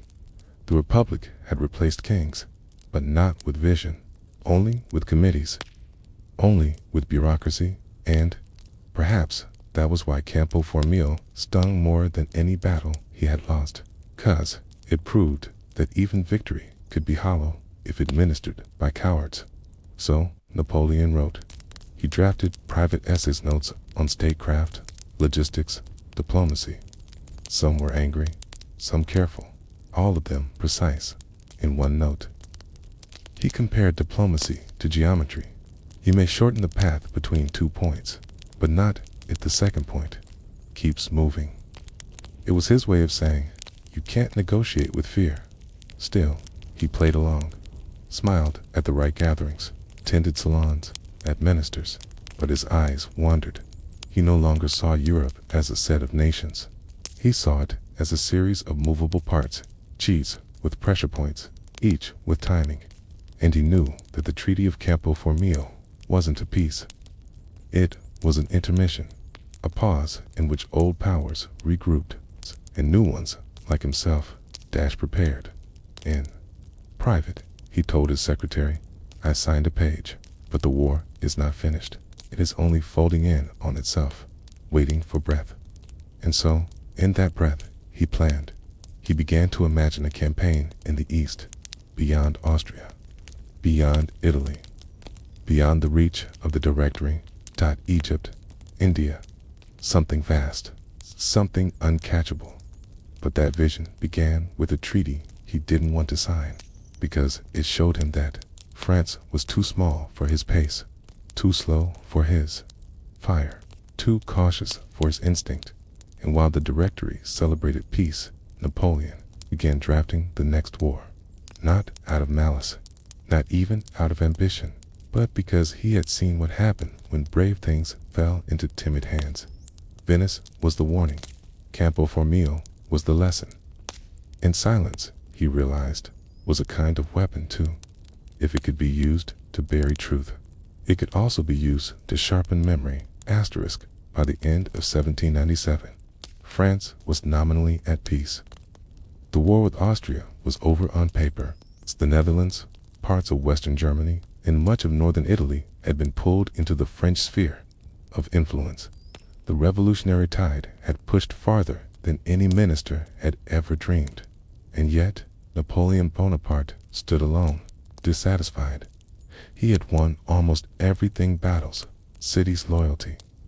Fear except one thing: control, because the Treaty of Campo Formio, though sealed with ink and signatures, had been born of compromise. And compromise did not sit easily with him. He had given away too much, too soon. 2 men who had never risked their boots in a flooded trench. But perhaps more than what was written in the treaty was what was not. There was no mention of the hunger his men endured in Mantua, no clause honoring the weeks spent in the mud outside Verona, no recognition of the towns that surrendered without bloodshed, simply because Napoleon had written them letters at midnight, promising leniency in exchange for silence. All of that forgotten, flattened by a few paragraphs in polite language. Even his enemies had noticed. Austrian General Melas, in a private letter to Vienna, wrote, "He fights like Hannibal, but negotiates like a man chained to a desk." It wasn't meant as praise. Back in Paris, the treaty was being polished, republished, reframed. Citizens were told it was a masterstroke of diplomacy. The Directory spoke of peace, prosperity, and the return of stability. They praised Napoleon in public and undermined him in private. They feared what he represented: a soldier not only beloved by his men, but by the people. Soldier who could write treaties, but also rewrite governments. And so they made plans to send him far away, again. But Napoleon was already ahead of them. He had begun studying the East, not because it was practical, but because it was untouchable. Egypt, India, the very names seemed to unroll like maps not yet drawn. He wrote to his advisors, Europe is a molehill. Great reputations are made in the Orient. But even as he dreamed of pyramids and pharaohs, his mind circled back to Campo Formio. He kept a copy of the treaty folded inside a leather-bound notebook, traveled with him. He reread it often, not for its clauses, but for its tone. The phrasing careful, sanitized reminded him of how far politics could drift from reality. The way a mountain campaign, fought through sleet and starvation, could become 2 lines on a parchment. The way a general's choice to spare a town, to treat the wounded, to rebuild a bridge for civilians could vanish in silence. He began to realize something that all conquerors eventually learn. History doesn't remember reality. It remembers the record. And if you don't write the record yourself, someone else will. So he began writing, not memoirs, not yet, but fragments, notes, statements, correcting what he feared others might distort. He corrected maps. He wrote summaries of campaigns. He dictated eyewitness versions of events his aides hadn't even witnessed, because Campo Formio had taught him something deeper than diplomacy. It had taught him that truth, like territory, must be secured. If you don't defend your own version, others will conquer it with ink, or worse, with boredom. They will reduce your strategy to coincidence. You'll sacrifice, 2 footnote, your name to a line at the bottom of a treaty. Napoleon wasn't afraid of defeat. He was afraid of being misremembered. And so, while the world celebrated peace, he sharpened his legend. He didn't just prepare for Egypt, he prepared to explain Egypt before it even began. And when he finally left, months later, boarding his ship in the early morning fog, he didn't bring his medals. He brought pens, inkwells, blank paper, because Campo Formio had not broken him. It had simply taught him, sometimes, the most dangerous battlefield is not the one soaked in blood, but the one lined with chairs, scrolls, and silence. And if you don't fight for how your victories are remembered, someone will quietly decide that you never won at all. Asterisk, on December 2nd, 1804, in the heart of Notre Dame Cathedral, under ceilings carved for kings and saints, Napoleon Bonaparte did something no French ruler had dared before him. He crowned himself, not in secret, not in a private act of rebellion, but publicly, on purpose, in front of the Pope. It was supposed to be the most magnificent coronation since Charlemagne, and in some ways it was. The altar gleamed with golden candlelight. Dignitaries from across Europe filled the pews. The air was heavy with incense and a faint whisper of history being rewritten. But for Napoleon, every inch of that room had been calculated. Every gesture, every fabric, even the way the crown would rest on his head, because the real power that day wasn't in the ritual. It was in the rejection of ritual. He had invited Pope Pius VII not to bless him, but to witness him. Traditionally, kings were crowned by the Pope. That was the order of things, a divine right. The sacred touch of legitimacy passed from Rome to ruler, but Napoleon did not want divine legitimacy. He wanted control. So when the moment came, when the Pope stepped forward, prepared to raise the crown, Napoleon stopped him. He took the crown in his own hands, held it high above his head, and then slowly placed it upon himself. The room didn't gasp. It had been rehearsed. But in that moment, centuries of tradition fell like dust from the rafters. France was no longer a kingdom, nor a republic. It was something else, an empire, yes, but more than a tiny extension of one man's will. He then crowned Josephine, not a priest, not a cardinal, Napoleon himself. The message was clear. He made his own history, and he would bring others into it as he pleased. Yet, for all the symbolism, for all the pageantry, there was something off in the room that day. The crown modeled after Charlemagne's was too large. It sat heavily on his head, slipping slightly to the side when he turned. The velvet robe was stifling. The ceremony dragged Dot in his private correspondence. He later wrote, "It is easier to win a crown in battle than to wear it in peace," because the day marked a transformation and a quiet loss. Napoleon was no longer the general of lean campaigns, of battlefield improvisation, of shared hunger with troops. He was now emperor, a figure of gold and marble. A man who would soon spend more time in council chambers than on horseback and power. He quickly learned, did not sit still. The empire he had created came with problems no army could solve. Budgets, bureaucracy, nobility titles, foreign alliances. Every hour spent managing France was an hour away from strategy, from terrain, from maps, and still, the crown weighed more. The moment it sat on his head, expectations changed. Ministers demanded more structure. Enemies demanded more justification. Even his supporters began to question not his brilliance, but his intent. Was he still the child of the revolution? Or had he become what he once fought against? Because, for all his rejection of monarchy, there he stood, in robes, with an eagle on his scepter, spitting, and a crown that didn't quite fit. His empire was a hybrid, part enlightenment, part Caesar, part myth. He built schools, created the Napoleonic Code, standardized currency, stabilized inflation, but at the same time, he restored titles, created a nobility of merit, staged portraits where he appeared larger than the gods behind him. He wanted it all: the legitimacy of Rome, the clarity of revolution, the permanence of empire. But those things cannot easily coexist, and even he knew it. In his notes after the coronation, scribbled late one night when the perfume of power had begun to sour, he wrote, "A crown is a burden disguised as a reward. It is the symbol of a debt you can never repay, 'cause to wear a crown is to promise everything: justice, strength, stability, greatness, and to fail in even one." The people remembered so. In the months following his self-coronation, Napoleon worked feverishly.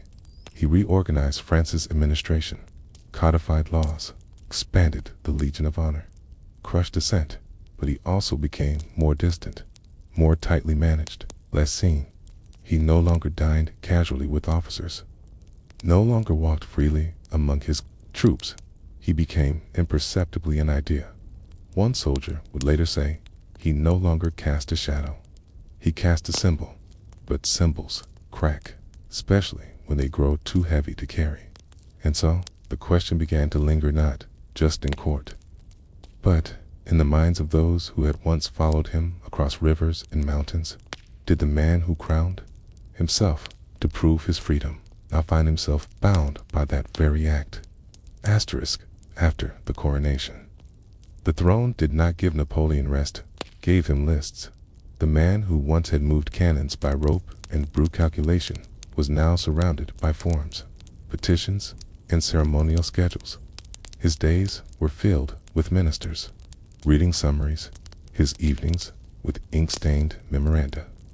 He no longer walked the battlefield. He sat at desks, taught in Paris, in the Tuileries Palace.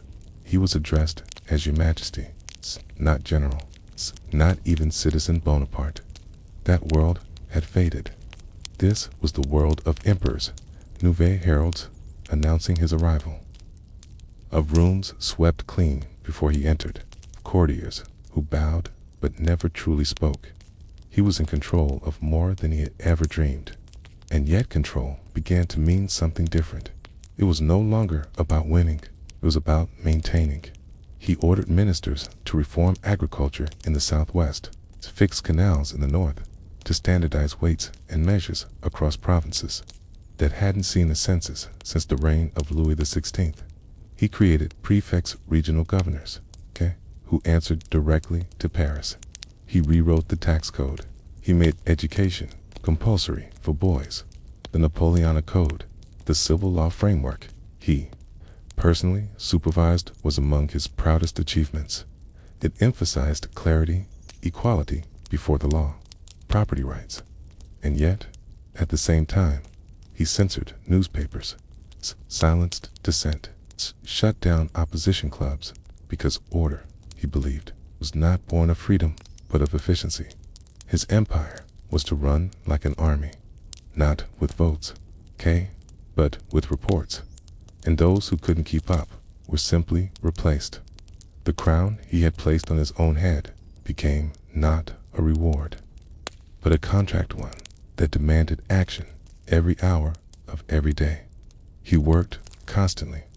One of his aides once said he would labor for 18 hours, sleep for 4, and wake with more plans than we could process in a week. But the crown had made him something else. To dash lonely. He could no longer trust admiration. Every gesture from his ministers came with calculation. Every ambassador's compliment masked a concern. Even Josephine, his wife, seemed different now. I think conversations were shorter. The key had her watched. Not because of love lost, but because he feared vulnerability. She hadn't borne him a son. That mattered now. Succession was no longer a fantasy. It was law, legacy, and legitimacy. And so, quietly, he began to consider divorce. Not yet, not aloud, but it lingered. Meanwhile, the world outside his empire was not standing still. The coronation had rattled monarchs across Europe. To them, Napoleon was a revolutionary tyrant, wrapped in stolen velvet. A soldier, pretending to be king. A threat with too many victories and too few pedigrees. Austria, Russia, and Britain formed the Third Coalition, fearing that France would soon spill beyond its borders again. Napoleon, though, crowned as a man of peace, began making war preparations almost immediately. He created the Grande Armée, reorganized its structure, and stationed troops along the English Channel. He studied tides, weather, ship designs. He even considered using hot air balloons to cross the sea. But Britain's navy made the channel, UNCROSS, able. So he turned east, toward Austria, toward the old patterns. It was clear now the emperor could not sit still. The throne had not satisfied him. It had confined him. His instincts were forged in movement, not marble. Even his inner circle saw it. Marshal Soult once noted, "He is most alive when the crown is left behind and the map is unfolded." Napoleon began spending less time in Paris, more time inspecting barracks, more time reviewing troops at dawn, more time calculating supplies, horses, bridges, timetables. He knew the pomp of empire was the surface. Underneath was the machinery. And if he couldn't move as fast as he once had, he could at least make the machine move with him. But always the crown waited. Every decision now echoed louder. Every loss would stain more. Every success would demand another dot. And in the background, people began to ask the question no one dared say aloud. Had France traded one king for another? And if so, was this one worse? Because he wore power, not as inheritance, but as achievement. Because a man who earns the throne might never stop proving he deserved it, even to himself. In the quiet hours after midnight, Napoleon sometimes walked the echoing halls of the Tuileries alone. The palace, once the seat of Bourbon monarchy, had become the center of a new empire. Its walls, hung with imported silk and gilded frames, masked the scent of old blood. The revolution had passed through here. After all, he was not afraid of ghosts, but he was not entirely free from them either.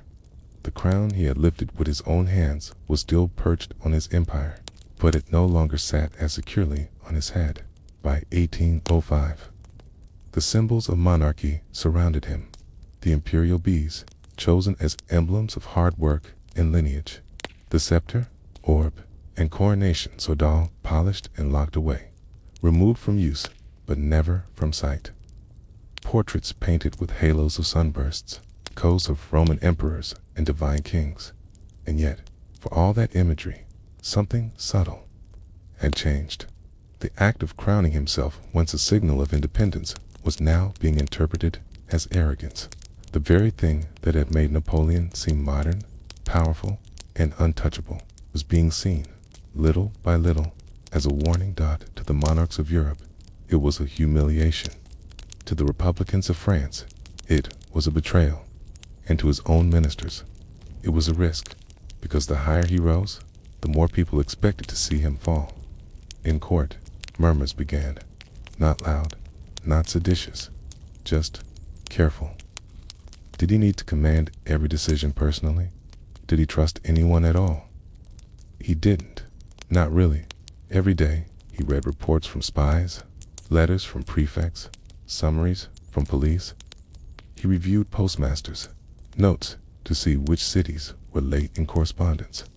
He corrected numbers in grain ledgers. He obsessed over troop positioning in peacetime. And all the while, he watched. He watched his generals. He watched his ministers. He watched his wife, not out of cruelty, but because he understood what no crowned head ever wanted to admit. Power does not make you stronger. It makes you more exposed. He had once been invisible, after all, back in Corsica, at Brienne, at Toulon. He remembered what it meant to be underestimated, and now every eye was on him. That pressure changed the way he led. He no longer allowed for improvisation. He demanded perfection. He issued decrees that touched every part of daily life, from theater permits to how bread should be weighed. He believed order was power, that without it, France would slip backward into chaos. But he also began to see cracks in Spain. Resistance to French rule turned from whispers to gunfire. In Germany, old monarchies conspired in secret. Even in France, among the salons, people began to speak of liberty, again not the revolutionary kind, but a quieter longing for life before the drums of empire. Napoleon dismissed it all. He had more immediate concerns. In October of 1805, as Europe mobilized against him once more, he struck first. He led the Grande Armée east. He moved faster than any general had ever moved across the continent. Men marched hundreds of miles with precision.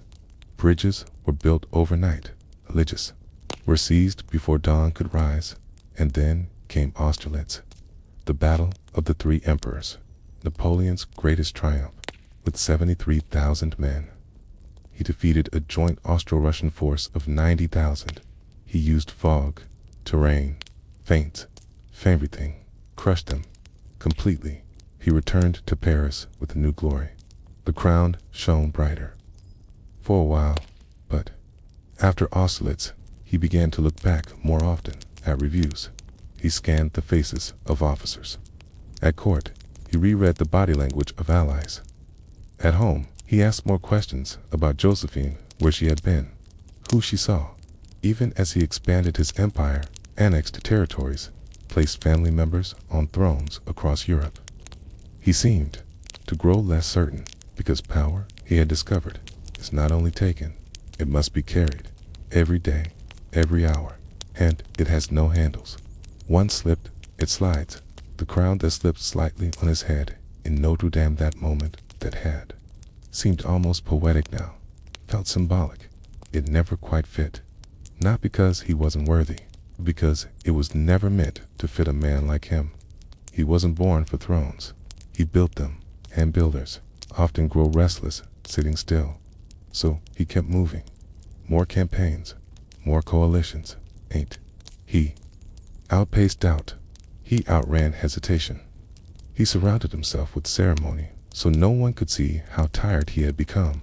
But the fatigue showed in moments, when he misread a report, when he snapped at an aide, when he paused just a beat too long while answering a question about legacy. He had once lifted a crown to prove his autonomy. Now it weighed more than an army pack, and somewhere in his mind, voice returned an echo from Brienne, from Corsica. From the boy who once read Plutarch by candlelight, a general must remain mobile, a pillion, but emperors do not move freely. They are watched, they are boxed in, and eventually they fall, not from failure, but from stillness. Asterisk before the throne, before the crown, before the legend. Napoleon Bonaparte earned his place not on a battlefield in Italy, but on a street in Paris, lined with loaves of bread and barrels of gunpowder. The date was Vendemiaire, year for October 5th, 1795, by the Republican calendar. The revolution had entered its twilight phase. The guillotine had grown quiet, but the city had not. The Jacobins were gone, the monarchy abolished, and the new government directory was barely standing. France was exhausted, hungry, disillusioned, and the royalists saw their moment. Tens of thousands of them. Many former aristocrats, many just angry civilians, organized a full-scale uprising in Paris. Their goal was to overturn the Republic and restore the monarchy. They weren't marching with pamphlets or flags. They came armed. Pistols, muskets, clubs, makeshift bayonets. In numbers, they planned to take the Tuileries Palace, where the Directory's ministers now resided, to decapitate what remained of the revolution, to return power to the throne not with votes, but with volleys. The ministers inside panicked. Their guards were outnumbered, outgunned, and underfed. Most officers had been dismissed or executed in earlier purges. They needed anyone with military experience. That's when they remembered Bonaparte. Not yet emperor, not yet Italy's savior, just a suspended artillery officer with a strange accent and a mind full of angles. Paul Barras, one of the Directory's key figures, had met Napoleon months earlier. He knew the young Corsican was ambitious, sharp, cold, even, taint, but reliable. Precise, he summoned him. Napoleon arrived without ceremony, wearing a threadbare uniform and a face that had not forgotten Toulon. He listened to the ministers explain the situation. Then he asked one question: where are the cannons? No hesitation, no fear, just logistics. There were cannons stored on the outskirts of Paris, at the Sablor arsenal, but royalist sympathizers were already moving toward it. If they got there first, the city would fall. So Napoleon moved fast. He sent Joachim Murat, cavalry officer he barely knew, to seize the cannons immediately. With a handful of mounted men, Murat raced to the arsenal, reached it first, and returned with 40 artillery pieces. They placed the cannons at key intersections near the Tuileries, not on rooftops, not hidden, out in the open, pointed directly at the oncoming crowd. And then they waited. The next morning, the royalist mob arrived nearly 30,000 strong. They came with chants and songs and guns, believing their numbers would overwhelm whatever ragged force the Republic had scraped together.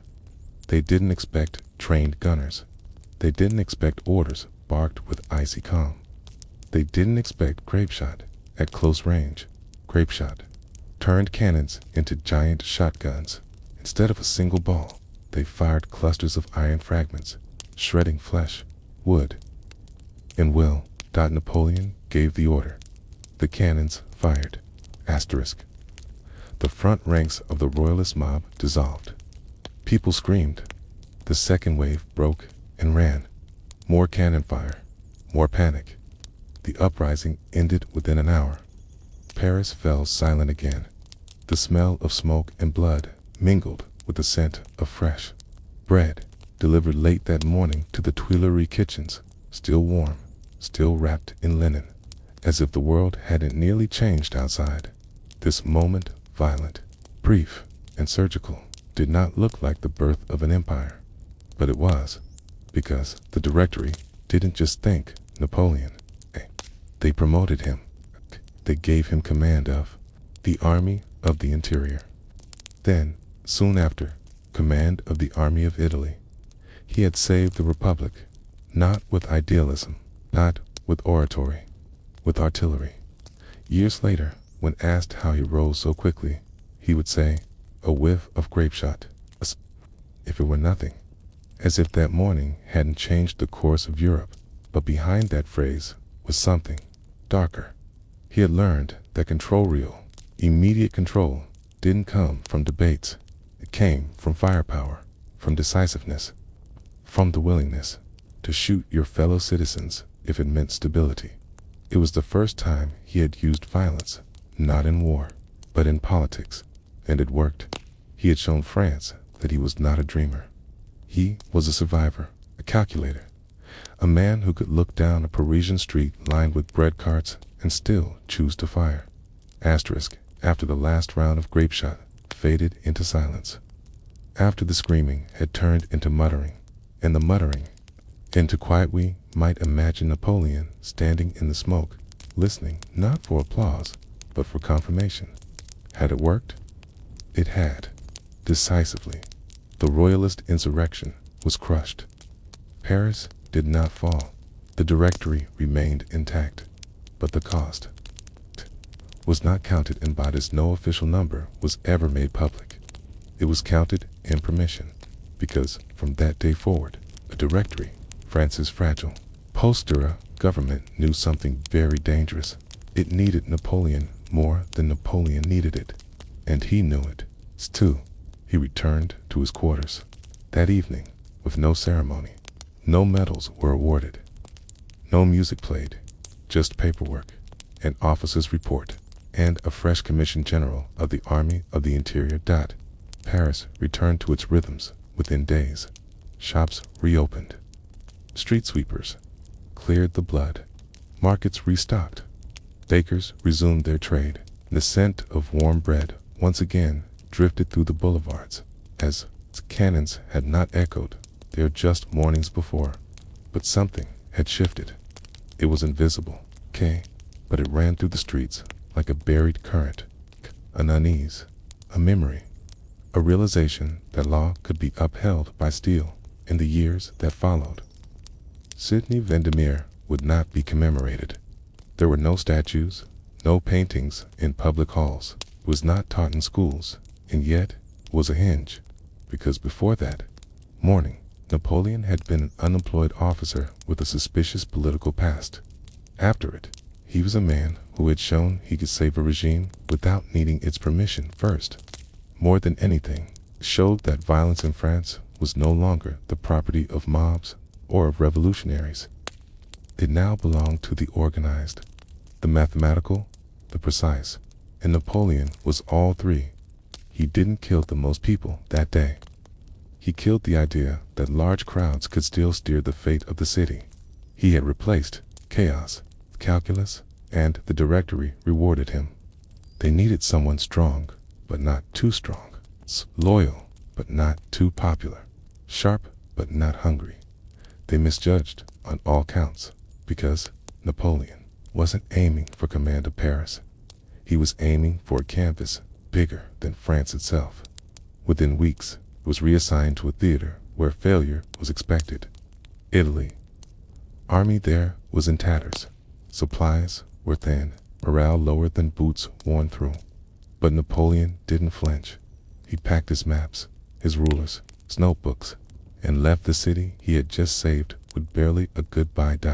To most of Paris, he was still a name they had seen in broadsheets. A minor general with a foreign accent, the man who had fired on his own, a figure of necessity, not admiration, but to a handful of insiders, those who watched the speed with which he took command, ease with which he gave orders, the dangerous quiet of his certainty. They saw something else. One minister remarked in a letter, "We gave him cannon. He gave us compliance." I wonder which of us will regret it first. He wasn't wrong to wonder, because even as Paris cleaned its streets and hung its washing again, Napoleon had already begun drawing lines, not on sidewalks, but across borders.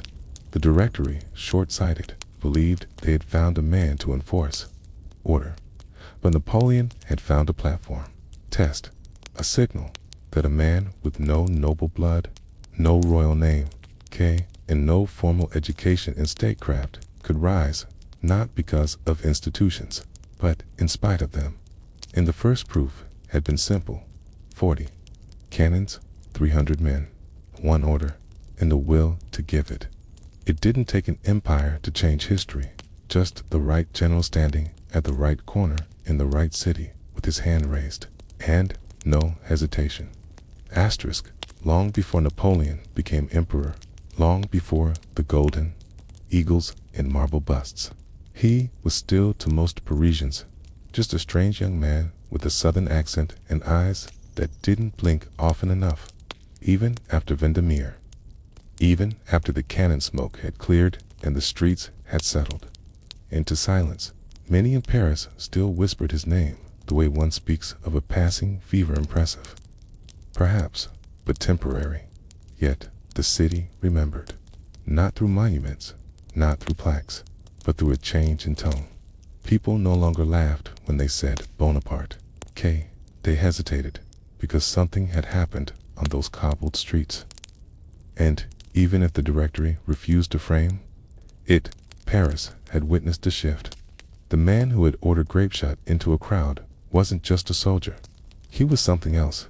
He had made order visible, tangible, audible. There is a story, quietly, it's through letters of the period, that a baker near Rue Saint-Honore, the morning after the uprising, baked an extra tray of bread, not because demand had increased, but because the streets were suddenly passable again. He later said, "Yesterday, we watched war from our windows. Today, I sell brioche like it's 1788. That remark, perhaps offered in jest, said something deeper. Napoleon had not just restored order. He had compressed time. He had made violence look organized, predictable, efficient. That scared people, and it impressed them. And over the following months, Napoleon kept that silence alive, not by talking, but by moving. While Paris whispered, he wrote. His letters to the directory were direct, technical, unemotional. He asked for better logistics, requested updated maps, outlined plans for restoring supply chains to the south. He was not poetic. He was useful, and in revolutionary France, where ideals had become exhausting and slogans rang hollow, usefulness was the only remaining currency. So when the directory offered him command of the army of Italy, they did so not with hope, but with convenience. They didn't expect miracles. They expected delay. Italy was considered a mess in fighting generals, unpaid troops, outdated weapons, a place to send generals to fade. But Napoleon did not fade. He left Paris with a small staff, a few trunks, and a mind bristling with plans. What he took from Vendemier was not pride, not prestige. He took proof that the people who dismissed him were not watching closely enough. But the crown of France, though not yet worn, was within walking distance if one kept their boots dry and their mouth shut. In one letter, written the night before his departure, he scribbled, "In Paris, they measure a man by the noise he makes. In war, we measure by the ground we gain." T had gained ground, just not the kind marked on maps. The ground Napoleon took on Vendemier wasn't territory, it was perception. From the ministers who now spoke his name with care, to the Parisians who remembered the crack of cannon between the chimneys, to the soldiers who, for the first time, had watched a man fight like the outcome mattered, and not just the reputation. The smell of bread and gunpowder had mingled on those streets for only a few hours, but the memory lasted long after the crowds dispersed, long after the bullet holes were patched, long after the cannon wheels had been rolled back into storage. People would still walk through the second arrondissement and remember the day the Republic didn't fall. Not because of ideals, not because of speeches, but because a quiet, sharp-eyed man stood at the crossroads and chose without apology to fire. Asterisk.